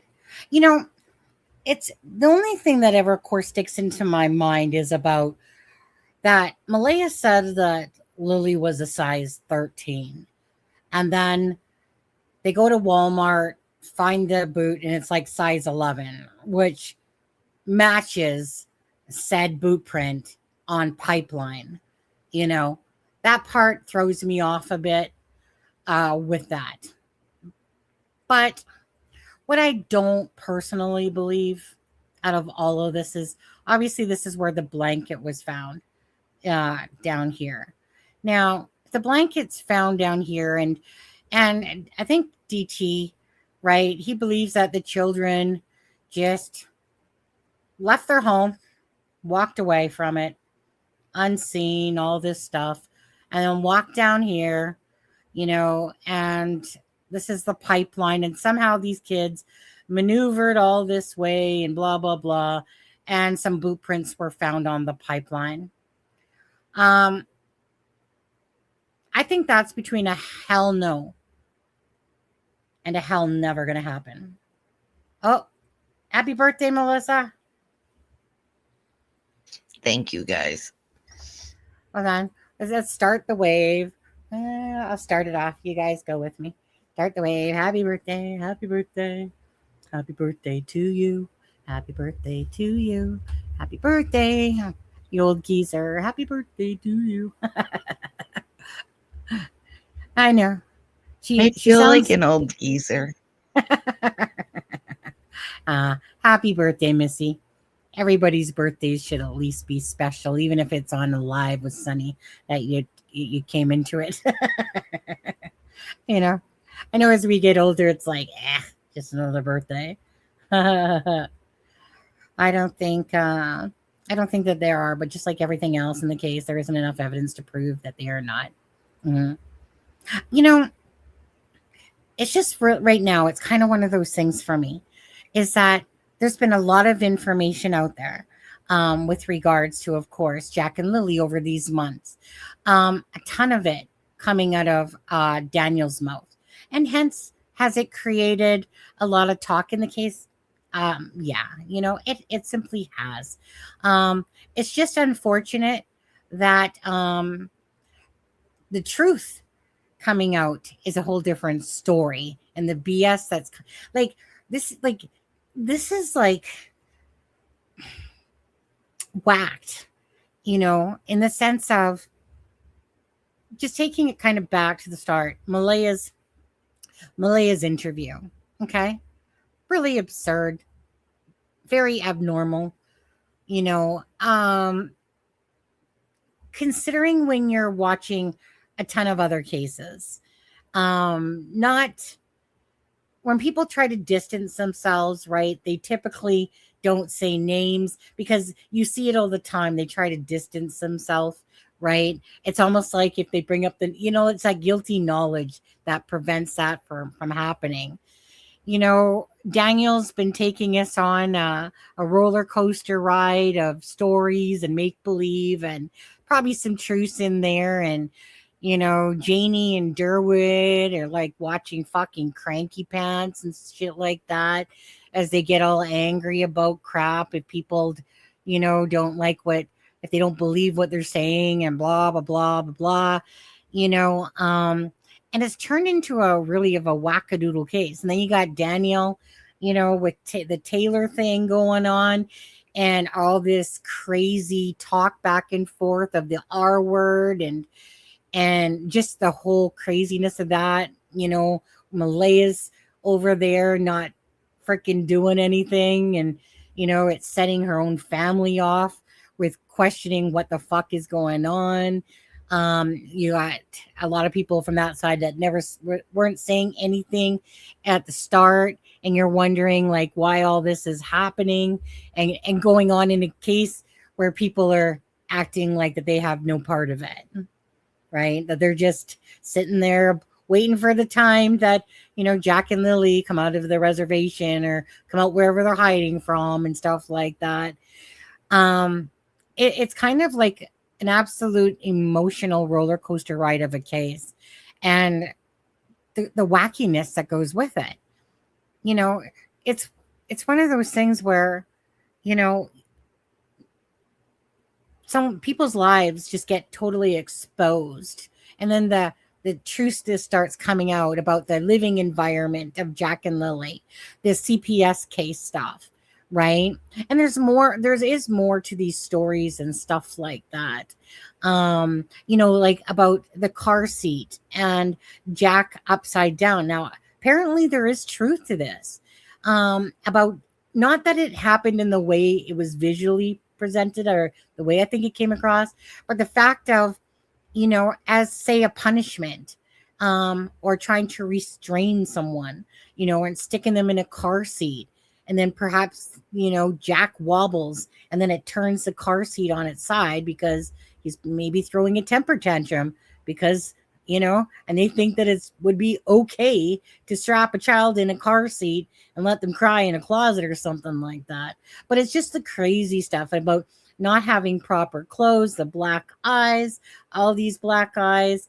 You got boohoo Janie over there that's more concerned about herself and her dog and their feelings. And, and then you got freaking Durwood, Dickwood, Dak, whatever, with all his, spiel. Oh, and actually Dickwood, by the way, I saw you make a comment in DT's live about the pictures that are out there of me. Dude, when you have a nose of fucking the size of Texas, I don't think I would be so much commenting on my picture as much as you have to look at that face with that big ass nose of Texas every single day. Because him and Lori McNutt, she's a nut bar herself. Okay. So he's like, Lori, did you see that picture of Sunny? LOL. Dude, do you look at your face every single day and fucking look at that nose that's fucking the size of Texas? So before you throw rocks there, or cast those stones, Dickwood, you should kind of look in the mirror at your own shit. That one made me laugh, to be honest with you. I'm like, well, that's freaking the pot calling the kettle black on that one, isn't it, mister? Okay, that was just a little bit of make me feel good moment right there. Okay, you know what? Like I said, my brain is totally not here. Those were the things I kind of mostly wanted to touch on. I think there could have been more. I wanted to show more on that. So I don't know. Anything you guys want to say in chat, besides the fact that Melissa's old and it's her birthday today. You guys don't be taunting her on that one. Or 99. My bad. Wait, maybe if I do a close up. Damn it, get it right. Yeah. No, I just. Mary Stevens wants to know what you think about Malaya, the blood on Malaya's ear and the bruises from the interview. The what? So Shar did a live, and she pointed out that there was blood on Malaya's ear and bruising on her arm and on her neck. So Mary Stevens wants to know what you think about that. Wow, I didn't know anything about that live at all. And I don't know. I'm just going to go to you on that one. Was there? Because there usually, was. do you guys have Shar like and close-up I pictures? were up for hours. Yeah, Shar and I were up for hours looking at it. And there is, I mean, there's blood on her ear. Do you have a do you have a picture to send me? Yeah, I'm pulling it up now. Well, let me. I mean, I I'll just still don't put know it which this one way. to send. I'll send that one.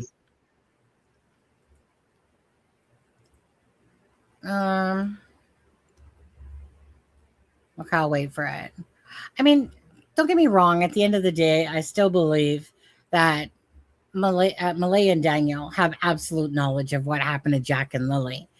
And I feel like we don't have answers to this day because the truth is hidden within the people on that property. And that's how I still feel about it to this day.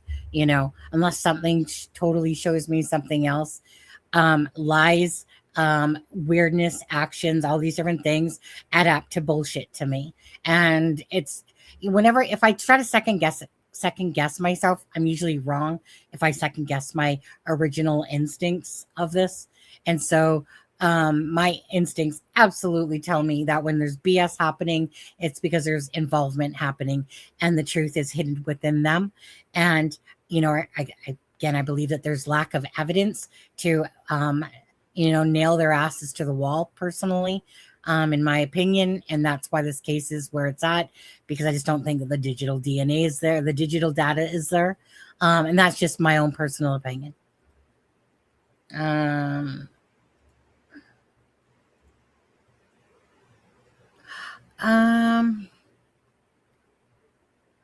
know, I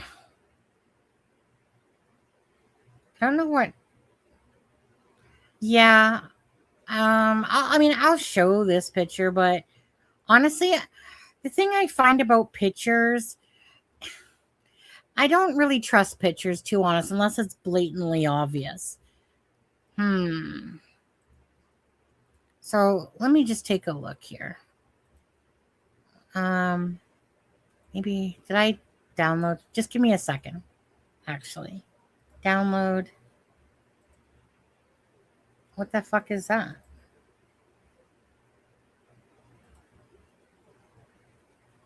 No, I don't want to click to speak.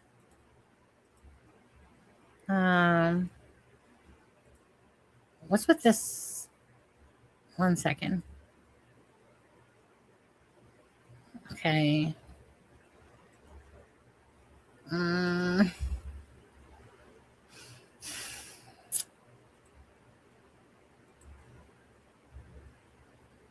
I'll bring up this picture first, but I'll bring it up the other way. Let's take a look.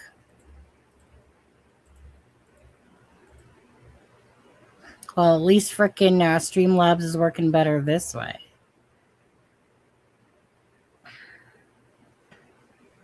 So right there, you can kind of see the bruise by her ponytail that's on her neck. And then when you zoom in on a couple of the pictures, you can see the blood in the crevice of her ear. But I don't know if it's going to show or if it's just going to get pixelated.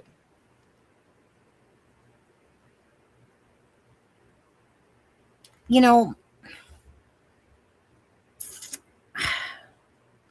I don't know. I personally don't like to speculate too much on these type of pictures, because I've seen from different cases pictures that sometimes it's shadowing.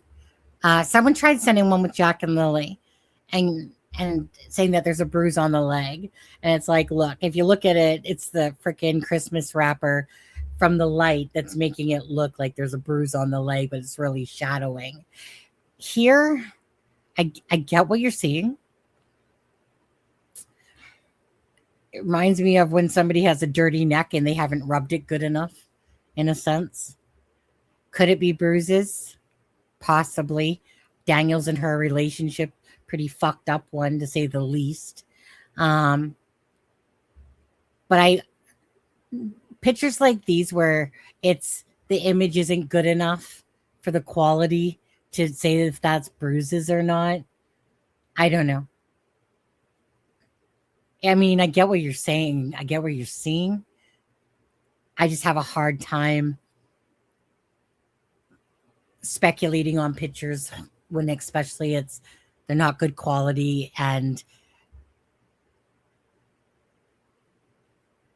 it just could be shadowing. But yet I can see that it looks like there's whiteness within the, it could be. It could be something or it could not be something. So I have a hard time with those ones. So it's like I would never put this out here saying that there's definitely bruising on her neck, because I just would never, if I can't believe it myself, because I'm not sure, but yet it's possible, Yeah.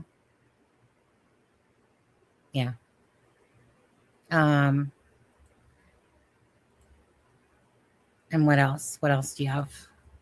There was, that one's just to show, but that again, it's, I'm not going to bother to show that other one, Melissa, because it's too blurry. When you guys know me from Delphi, fuck me and what I saw in pictures. Did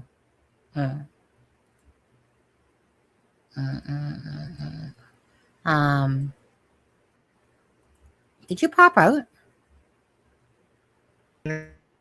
Oh, is that what happened with you? But I was saying, even if it is a bruise, and I believe it to be a bruise overshadowing, but we already know that Daniel and Malaya had a volatile relationship, to put it nicely. So it wouldn't surprise me if we, like the bruise on her arm, it's too high for blood work. But we already know they had a volatile relationship, so that doesn't surprise me that she had bruises. So it does surprise me that her ear was bloody, though. But where are you seeing the blood? Where? On the ear? So if you zoom in, right there on where it's white, kind of on the tip of her ear. If you go to the actual interview and you get your own screenshot from it, you can zoom in and see the blood in the crevice of her ear. Like you're talking about this area here, I'm assuming. Yes.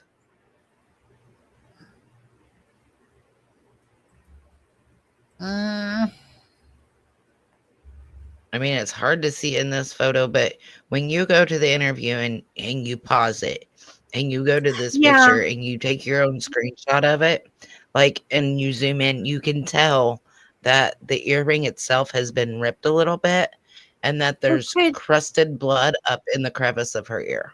And it very well could be, because it's an earring up there. Could it got infected? Could have been ripped?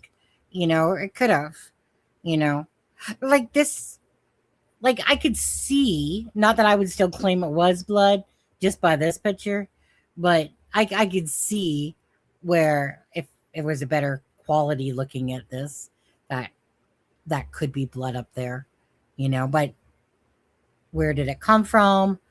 What was the reason? Who knows? That's another question. I've heard that Daniel and Malaya had an argument on that night.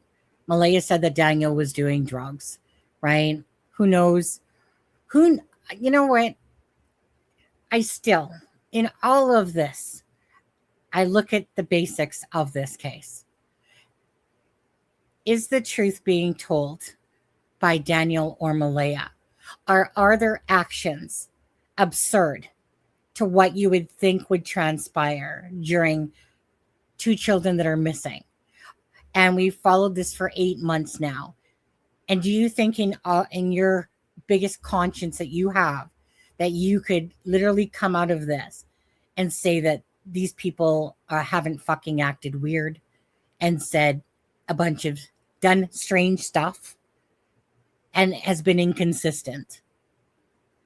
And that's to me where the truth lies, regardless of what exactly happened in the middle of the night, is only our guesswork. If people believe that something did happen in the middle of the night, I know that no matter what, there's people going to be like, well, I mean, if they did something, why is there no evidence? And, I get what DT is saying when he says that, well, they don't have any, say, camera footage of the vehicles. Not that I would have used his false statements, absolutely, but I can understand him trying to map out with documents and police stuff why he feels like Daniel and Malaya, they're just innocent of all this, and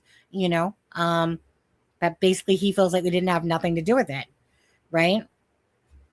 That's his own thinking. I think most people still don't believe in that, unless you like I said, want to. Then obviously would believe whatever you want.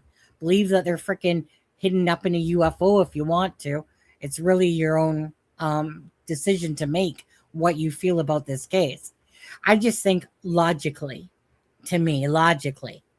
of all the cases that I follow, that I watch, because I watch tons of these, and what Daniel and Malay are doing is not natural unless you're lying.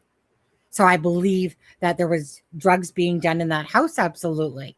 I believe that their story from the time that they were seen on camera is the land of make-believe up and try to fill in gaps later and try to convince us. And Daniel's done a lot of convincing, actually way too much convincing. In fact, he's done it so badly that that's why all the inconsistencies have come. He's told on himself, he's been inconsistent in his different versions of events. They both have.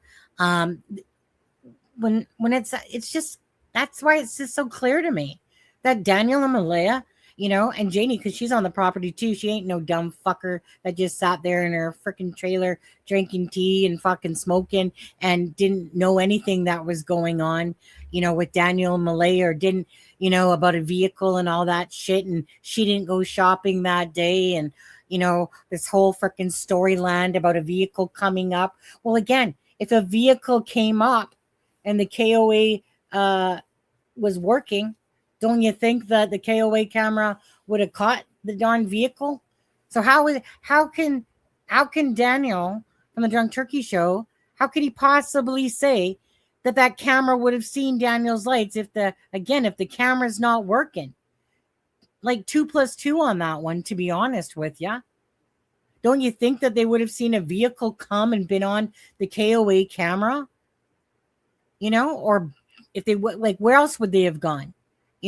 Taking the route down Melissa Scott's, all her cameras and stuff, right? If it's all innocent and stuff like that, then what? Someone just drove. It's just all about BS, and that's where I'm at still. Like, is that we can't go past where we're at until more stuff opens up to maybe give us or shine more light on this case.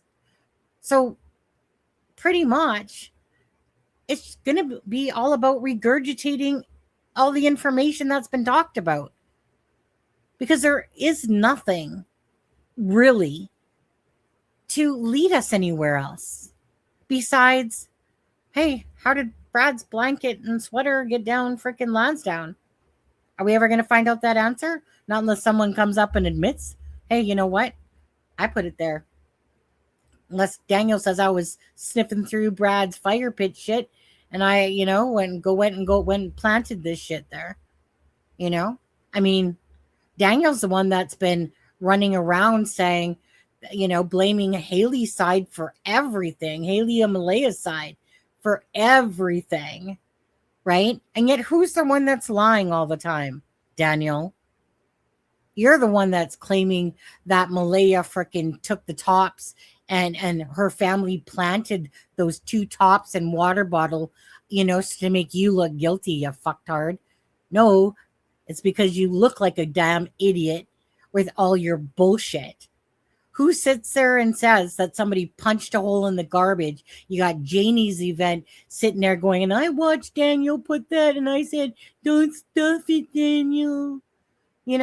Oh, but yet the blanket's at the bottom of the freaking bag? But wait, it's on top, isn't it, Janie? You guys can't even tell who the fuck took off the damn door properly. And when it was ripped and when that piece went on a railing or not railing and who took it down and put it into the garbage, like nothing about the story makes sense at all. But if there's one thing I'm not going to believe, it's that 2 children managed to walk down Lansdowne Road, managed to sit there and go up a path, and then these boot prints lead to the land of nowhere. And I'm going to believe that in all this time, that 2 children just suddenly vamoosed into the woods? That seems crazy. That just seems absurd to think that Jack and Lily just la-di-da. Let's go, Jack. Come on, Jackie boy. Let's go. Come on, hippity hop. Let's go plant a blanket, and then let's stroll down memory lane, down the freaking pipeline. And, let me just stomp my boot print in there. It just seems so absurd. Could it happen that way? Probably not. But hey, each to their own.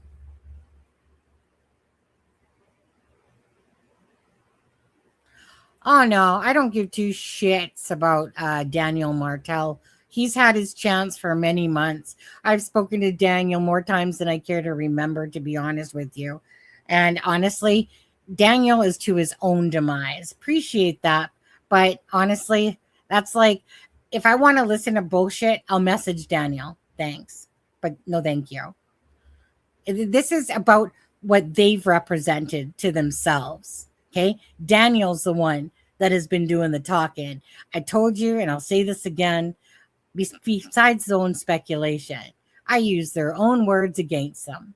Why? Because they couldn't tell a story if their life depended on it. Why? Because it's BS. That's why it's inconsistent. That's why it doesn't make sense. This isn't the land of stupid here. This is the land of, trying to use logical sense to go with cases that happen all day long. Just like Jack and Lily's.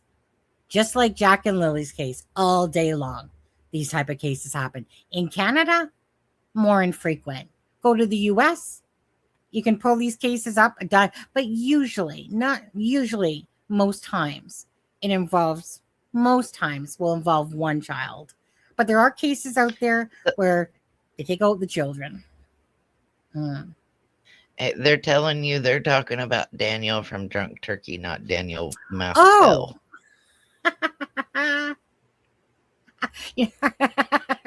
Or fuck me. So at the end of the day, so me and Daniel from the Drunk Turkey show, we've been friends for quite a few years. Okay. Now I was the one that actually had asked Daniel to look at this case. Why?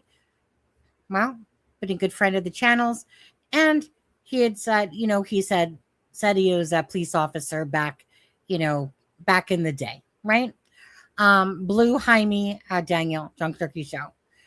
So there was a couple things so this case kind of brought out the worst in people, in many ways. So there was a couple times that Daniel used content, that to me was like a big stab in the back.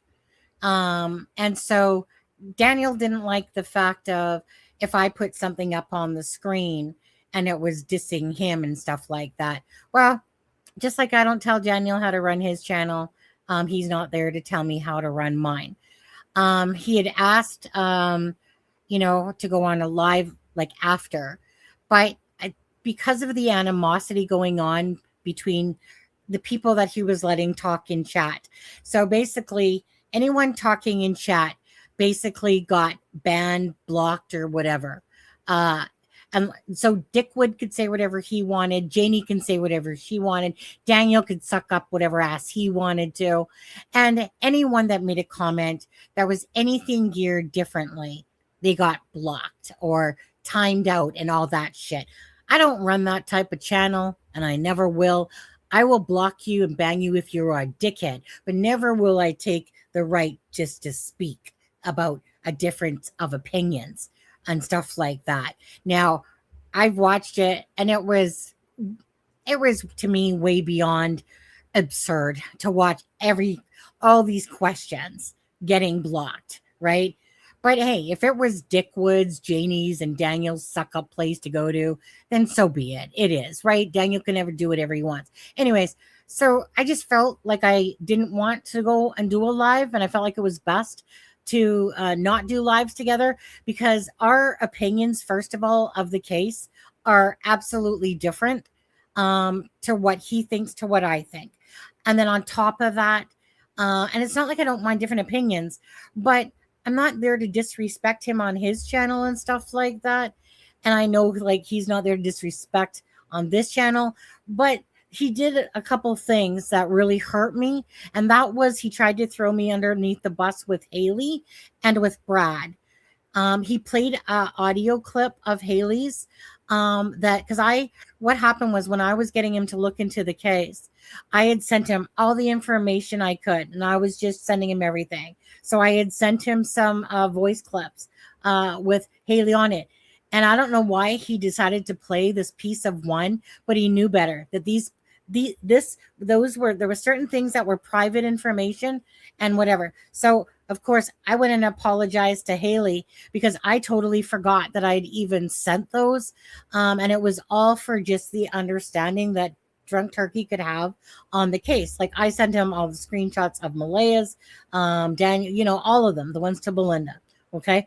And I'm just being honest and truthful about this because it's created a ripple in the friendship for sure. And then the next time, because of his distaste for Brad, he ended up showing my comment back to Brad or on the live of his that basically said, I think it was something about lack of brain cells or not having brain cells or at Christmas. I don't know, whatever. It was something like that. Right. And he took it out of context though on the live as well and said, well, at least Sonny thinks about, this the same way as me. And it wasn't true. That's not what I had said. I said something about not being the brightest bulbs in the tree or something like that. But he put it up because he was pissed off, he said, right? Not at me, but Brad just doesn't like the dude. Just doesn't like the dude. He apologized. And I, of course, would apologize because I would never I would never put up anything of DTs that he sent me privately unless I was allowed to. So that was 2 times that happened. And so then when somebody does that to you, what am I supposed to do? I've always had the highest, most respect for Drunk Turkey, for Daniel. But after doing 2 things to me like that, no, it broke my trust, right? Because I had no problem trying to send him all the information I could, So he has his feelings, but the thing is that I would never share things that were private unless he said I was allowed to. So it was hurtful. And I have not spoken to Daniel since the day that he showed Brad's thing because, but the thing is, it's disappointing because I always had the highest, most up respect for him because of his loyalty to information. And so that was it. That was it.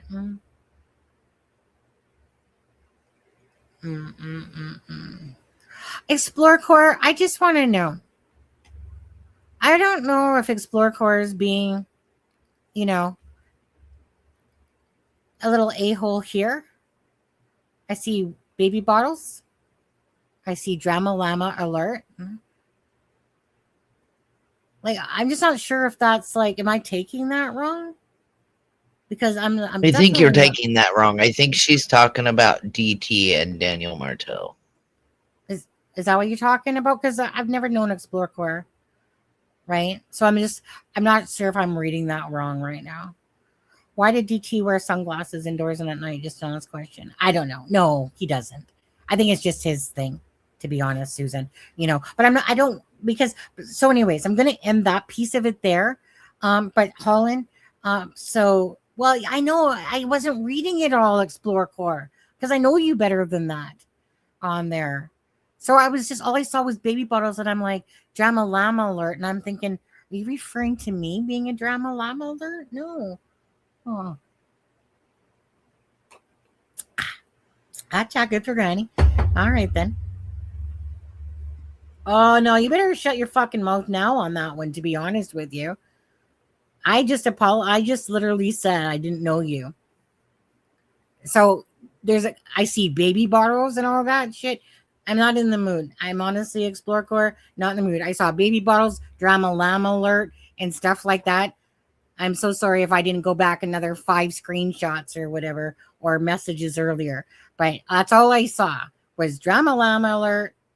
Of course he did. Drama llama alert, this or whatever. But I know you not to whatever. So I'm just going to leave it at that. But I'm not in a good mood today. In fact, I've had a hell day. Yeah. So Explore Core knows that. Yeah, don't talk to me like that. They're like a little child, though, either, okay? On that one. I saw what you put there, and I'm asking you and all that shit. I'll call anybody out. And if I'm wrong, I'm wrong. And I'll say I'm wrong. Like, so, I'll see you next time or whatever. I'm not in the mood. Just not. Apologies, guys, if I am. Because, yeah, it has been a rough day. And it really sucks when people you deem as friends, type of thing, or you have high respect for, throw you underneath the fucking bus. But in saying that, I really don't. That one, sometimes ones like that bug you. I'm not gonna lie, because he was probably actually one of the top people that I would never have expected to do that. So yeah, so that one did sting, but life goes on for sure. Is that Micmac? Micmac's in the house. Anyways, we're gonna drop that. But that's the whole thing behind me and DT. Is that I really just haven't spoken to him myself, and since that time, and it makes me sad, but it is what it is, right? People come, people go, a season, a reason, or a lifetime, and stuff like that. Why are you badgering him? He said to call the office. What? I don't even know. What do you gotta say, Melissa? Melissa, I need a puff of my vape. That's what I need. Not much.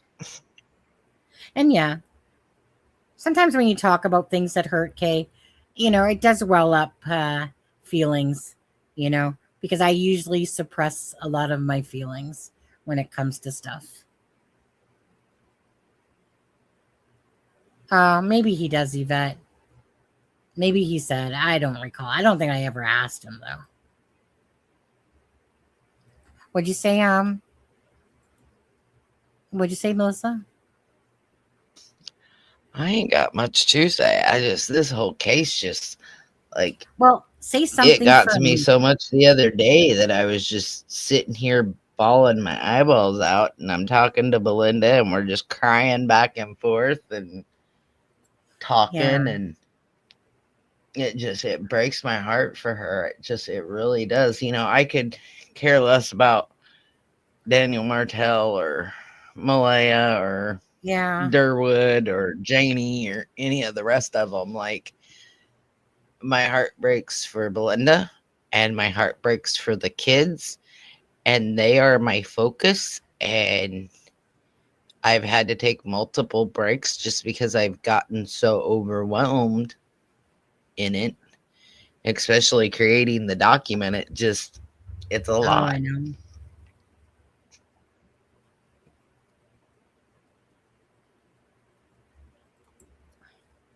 Is Wolfie talking about, just to ask you,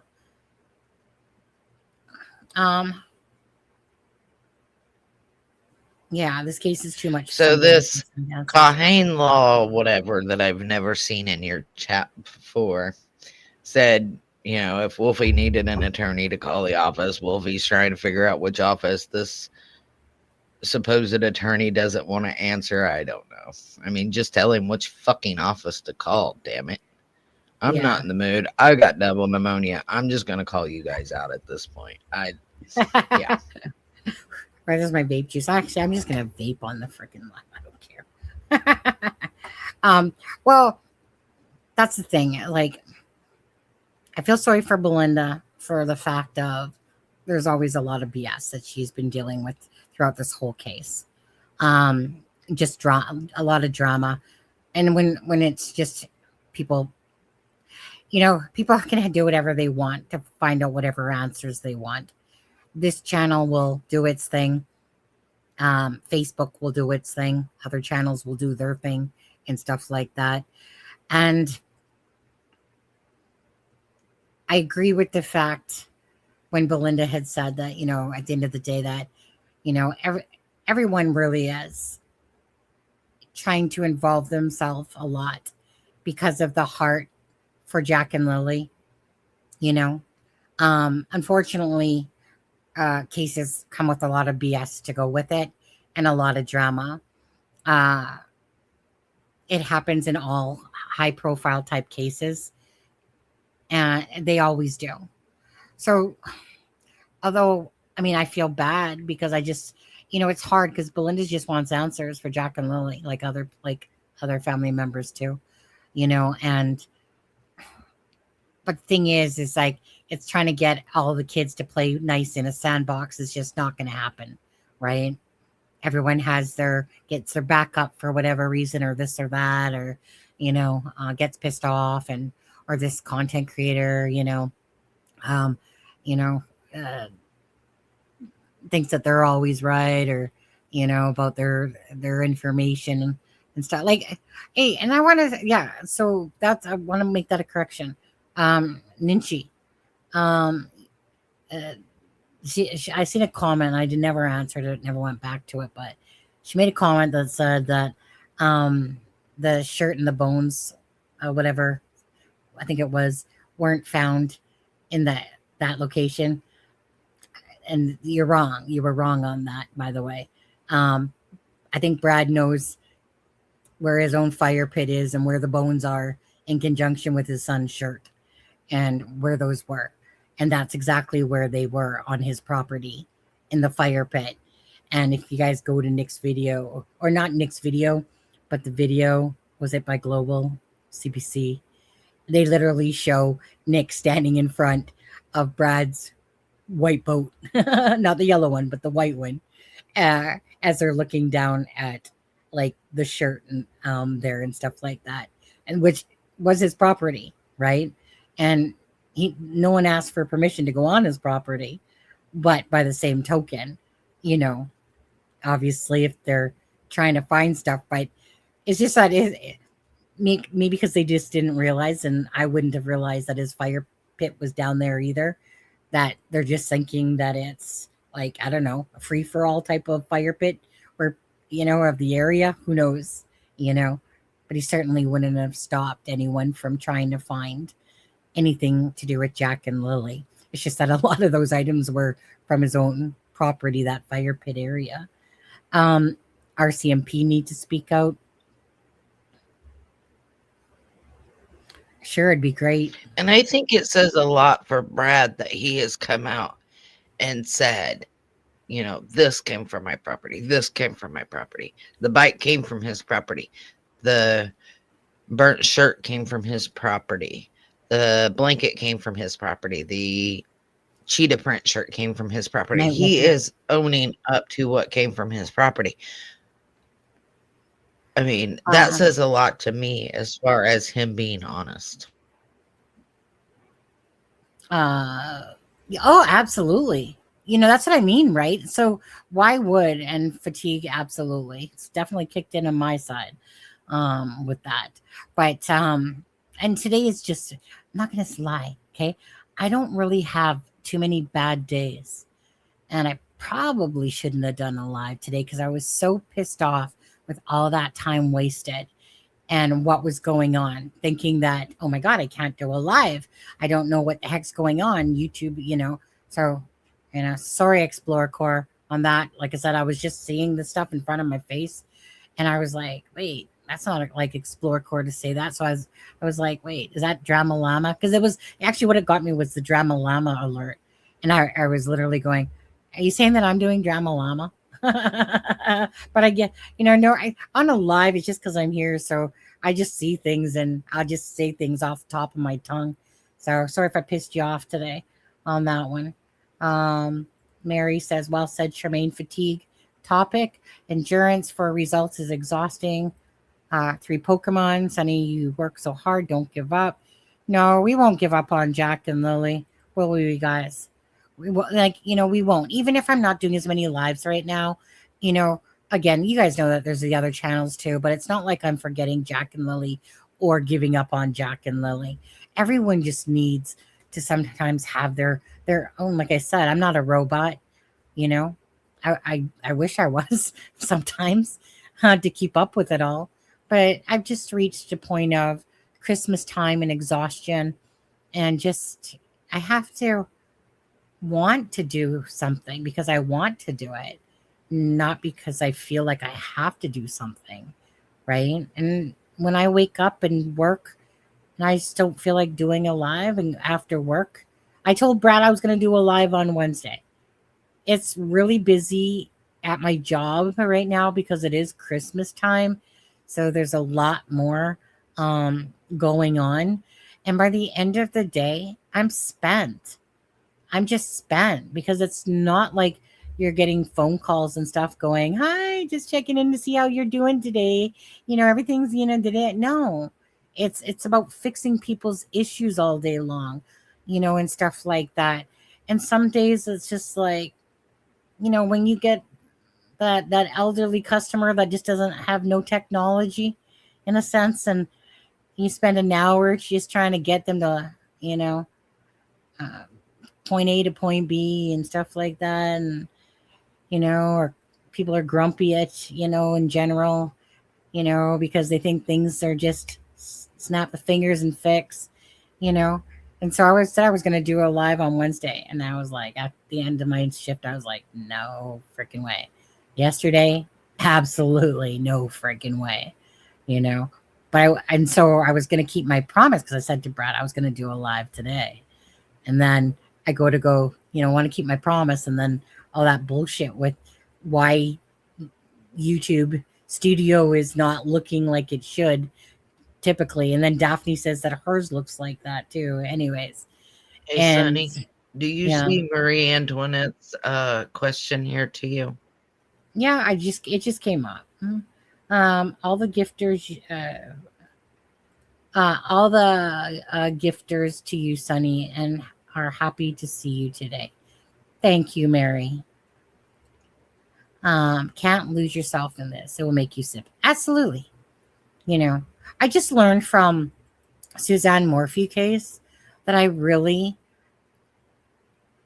had to balance after that case. In this case, I will say I definitely have more balance than Suzanne Morphew's case, but by the same token, I probably could definitely have been more balanced. It's just a lot. Like if I was doing this and I didn't have a job to go to, different story, right? But I'm not no young spring chicken anymore.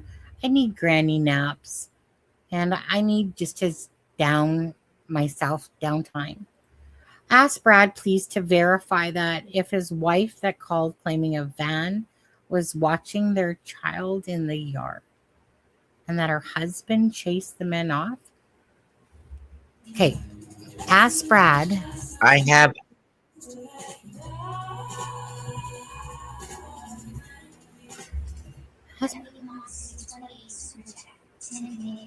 Thanks, McMac. I'll come back to that. Understand how things move daily. Good and bad. Don't be hard on yourself, Sunny. Yeah, thanks, McMac. Appreciate that. I know I'm not myself today. I know when I'm myself, and today I'm definitely not myself today. I woke up, had to get a grocery order today again, and I was just exhausted. I got showered, about 9 a.m. I think I got up, got showered, was waiting for the order to come. And I just said to my husband, I just feel like I'm a zombie. I just feel so absolutely tired and drained. And then, like I said, I was like, I had to motivate myself to do the live. today to keep my promise. And then that bull BS happened. And I'm just like, come on now. Should have just stayed in bed. But thank you, Mick. Thank you. So ask Brad to please verify that it was his wife that called claiming a van was watching their child in the yard. I've never heard of that. I did screenshot that question and send it to him, and I'll asked ask. him, I said, can or will you answer this? Yeah. I'll look. Yeah. Thank you, Delphi. Look. Don't even talk about Delphi. Okay. Did you send it to him? Did you send him that question? Yes. Okay. Yeah, I took a screenshot of her question and sent him the screenshot and then asked him, I said, can or will you answer this? So we'll see what he says. Sorry, I just thought you meant you were going to take a screenshot. And I don't know. I feel... I'm sorry you feel that way. I asked a question and he wasn't answering.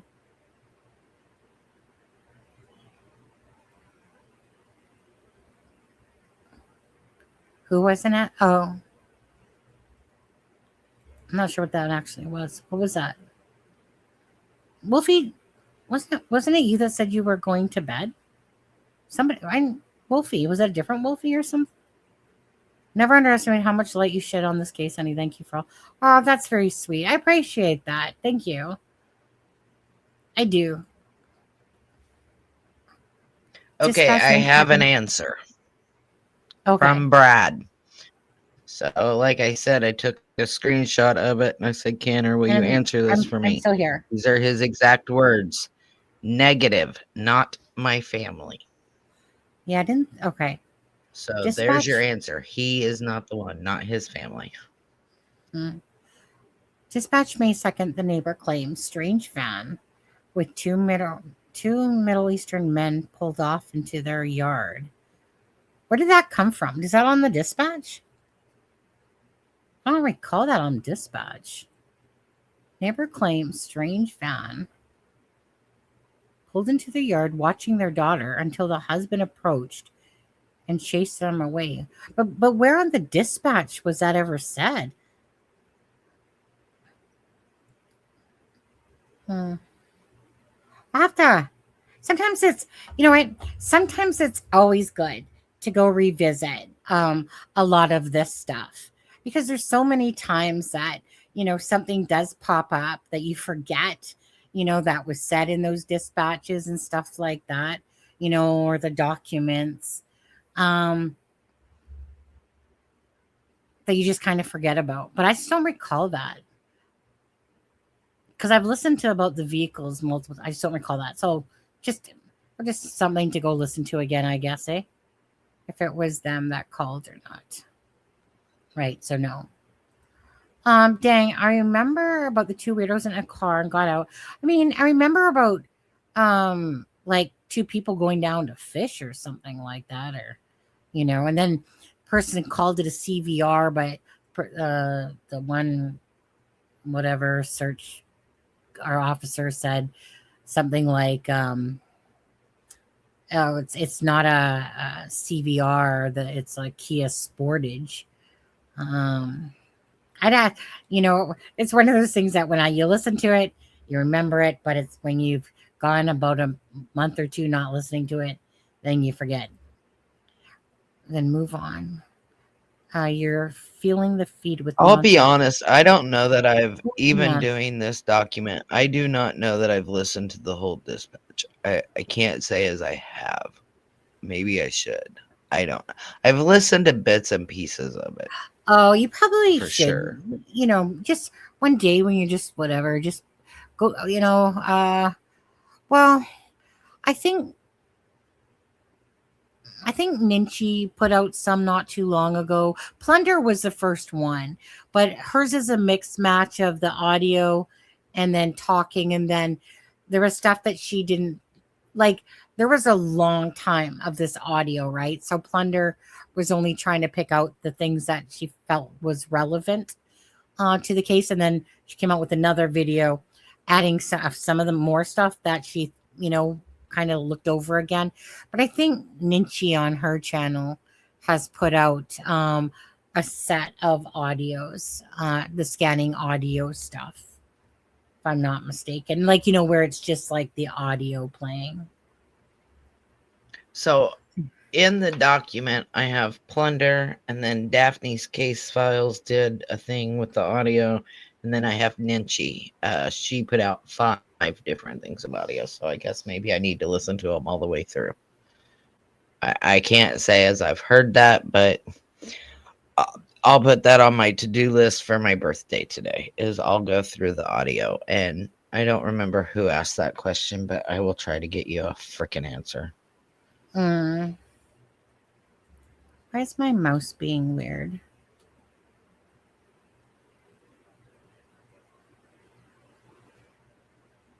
Who was that, Marie, that asked that question? Yeah.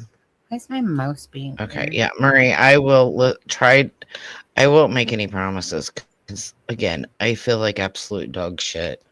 I've got double pneumonia, but if I get a chance today, I will listen to 10 million hours of audio and see if I can find an answer. And if I do, I will send it to Sunny. I will clip it, send it to Sunny, and maybe she'll talk about it next live. Yeah. That's what I feel like right now. I'm with I you. get. I'm like just struggling at this point. I know, and it's your birthday. Are you doing anything for your birthday at all? No, my dad and I always go out to eat for my birthday, but considering our temperature right now is negative 20 degrees Fahrenheit, and there's a bunch of snow and ice, we're not going anywhere. We're both sick. I've got double pneumonia. He's got the flu. We're putting it off till next week when we feel better. Okay. The dispatch audio from May 2nd. That's the audio we're talking about, the dispatch audio on there. But yeah,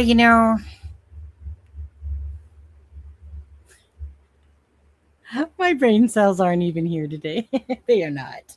They are so not. Okay, we'll get going here in a minute. And Melissa's going to sleep all day and listen to audio for her birthday. That's for the Google Docs of Melissa's that she's always working on and working hard on and stuff like that. Plunder has all the dispatch for me. Well, thing was, again, Marie, Plunder, she put in everything she felt like was important. So I'm pretty sure most of the second, did have almost all of that audio in it, because there's times that there's just going to be things that aren't as relevant, perhaps. Because there was that other mission search that was going on for that canoer, during the same time, and that was kind of mixing into the dispatch there as well. There was something after the kids went missing about a van trying to get a boy that ran away and told Dan. What? I don't know where that information came from. Nothing. There's nothing on no audio that I've heard about that. But in be fairness, I'll go re-listen to it all. I'll go listen to that stuff.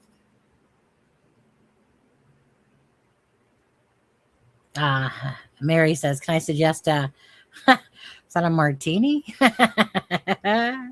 Maybe I should add alcohol to my punch, or just was in a mood to make punch. Usually, my twin sister would always make it, but just felt like I'm making a punch today." All right. Everybody thinks Marie is the one with pneumonia. What? Everybody's telling Marie to feel better and sit up sleeping and stuff. And I'm not the one with. Yeah, you guys. Yeah, I can't even keep up with what people are saying and talking about with the audio. No brain cells left. They're gone. This chick is gonna go put her ass over there in that bed, and I'm gonna go watch a cheesy Christmas movie. Actually, is what I'm gonna do tonight, and then tomorrow I might just spend it just, you know, I got stuff to do though. Still, crap. Still got to do the video for Christmas for Jack and Lily. Those things take a lot of time. Got stuff. Ugh. Anyways, all right. It's like I'm resisting leaving you guys because I know it's been a minute, but yeah, by the same token, this chick is tired. I'm just burnt out today. I need to go see my husband. You know the husband.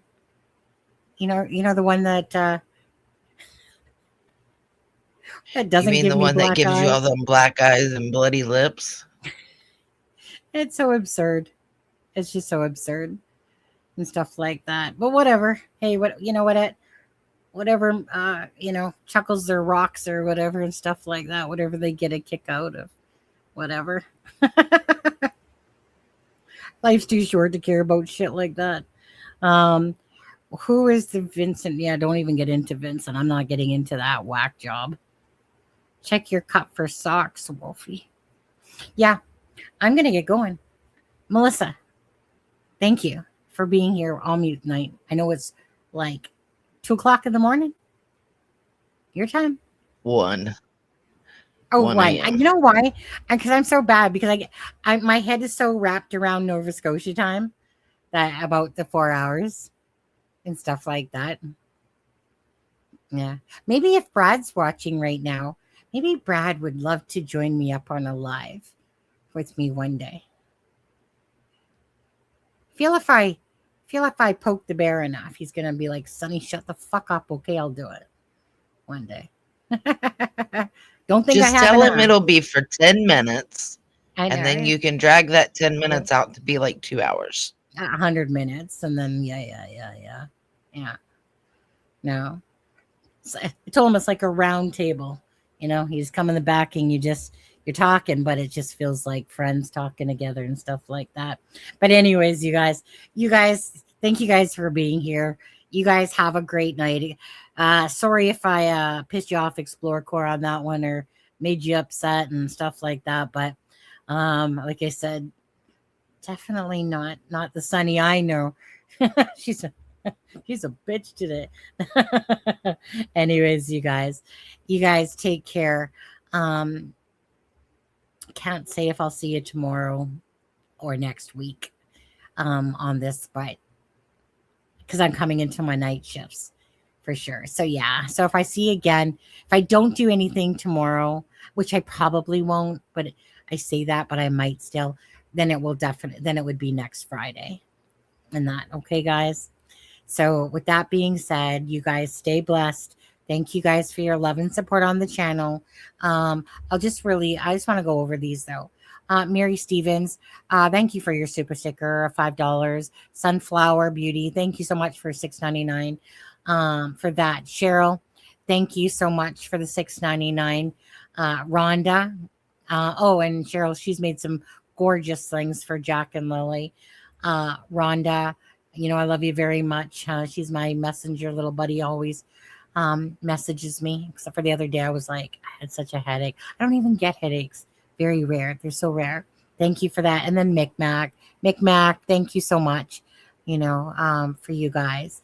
But anyways, you guys stay blessed. Jack and Lily, if you haven't hit that like and the share, please do. Night, Charmaine, I see you there. Good night, my loves. And you guys just take care of yourselves as well. All right. I'll decide. I'm not sure if I'm going to do a live on Christmas Day because there's a lot of people that don't really have anybody to do anything with, but I'll see how that day comes out. I have to work on the 24th, and then after the 25th on, I'm off until I go back on the 12th of January. So we'll see. Happy holidays. Good night, beautiful people. I guess we'll play out Jack and Lily's video for this one. It's been a bit. Where's Jack and Lily's video? This one. All right. Good night, everybody.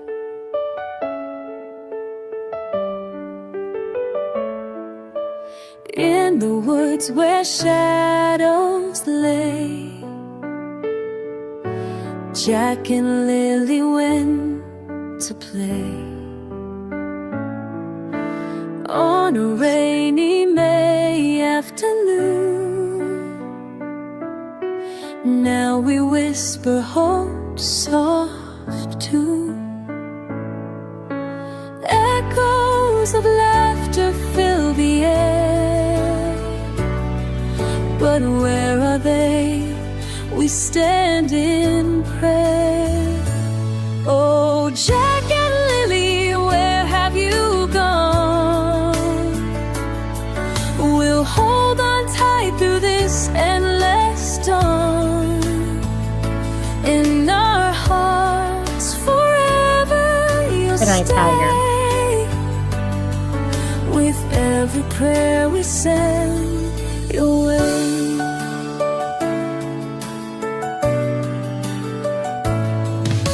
Hundreds gathered, hearts so strong, searching deep where they belong. Through the trees and storms they roam, wishing every child came home. Fatigued but fierce, they won't give in. For every soul we search within. Oh, Jack and Lily, where have you gone? We'll hold on tight through this endless dawn. In our hearts forever you'll stay. With every prayer we send away.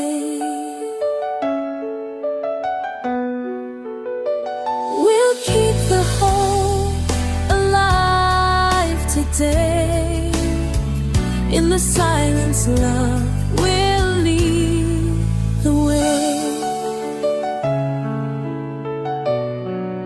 Good night, you guys. Have a good night. Thank you. Please help bring us home.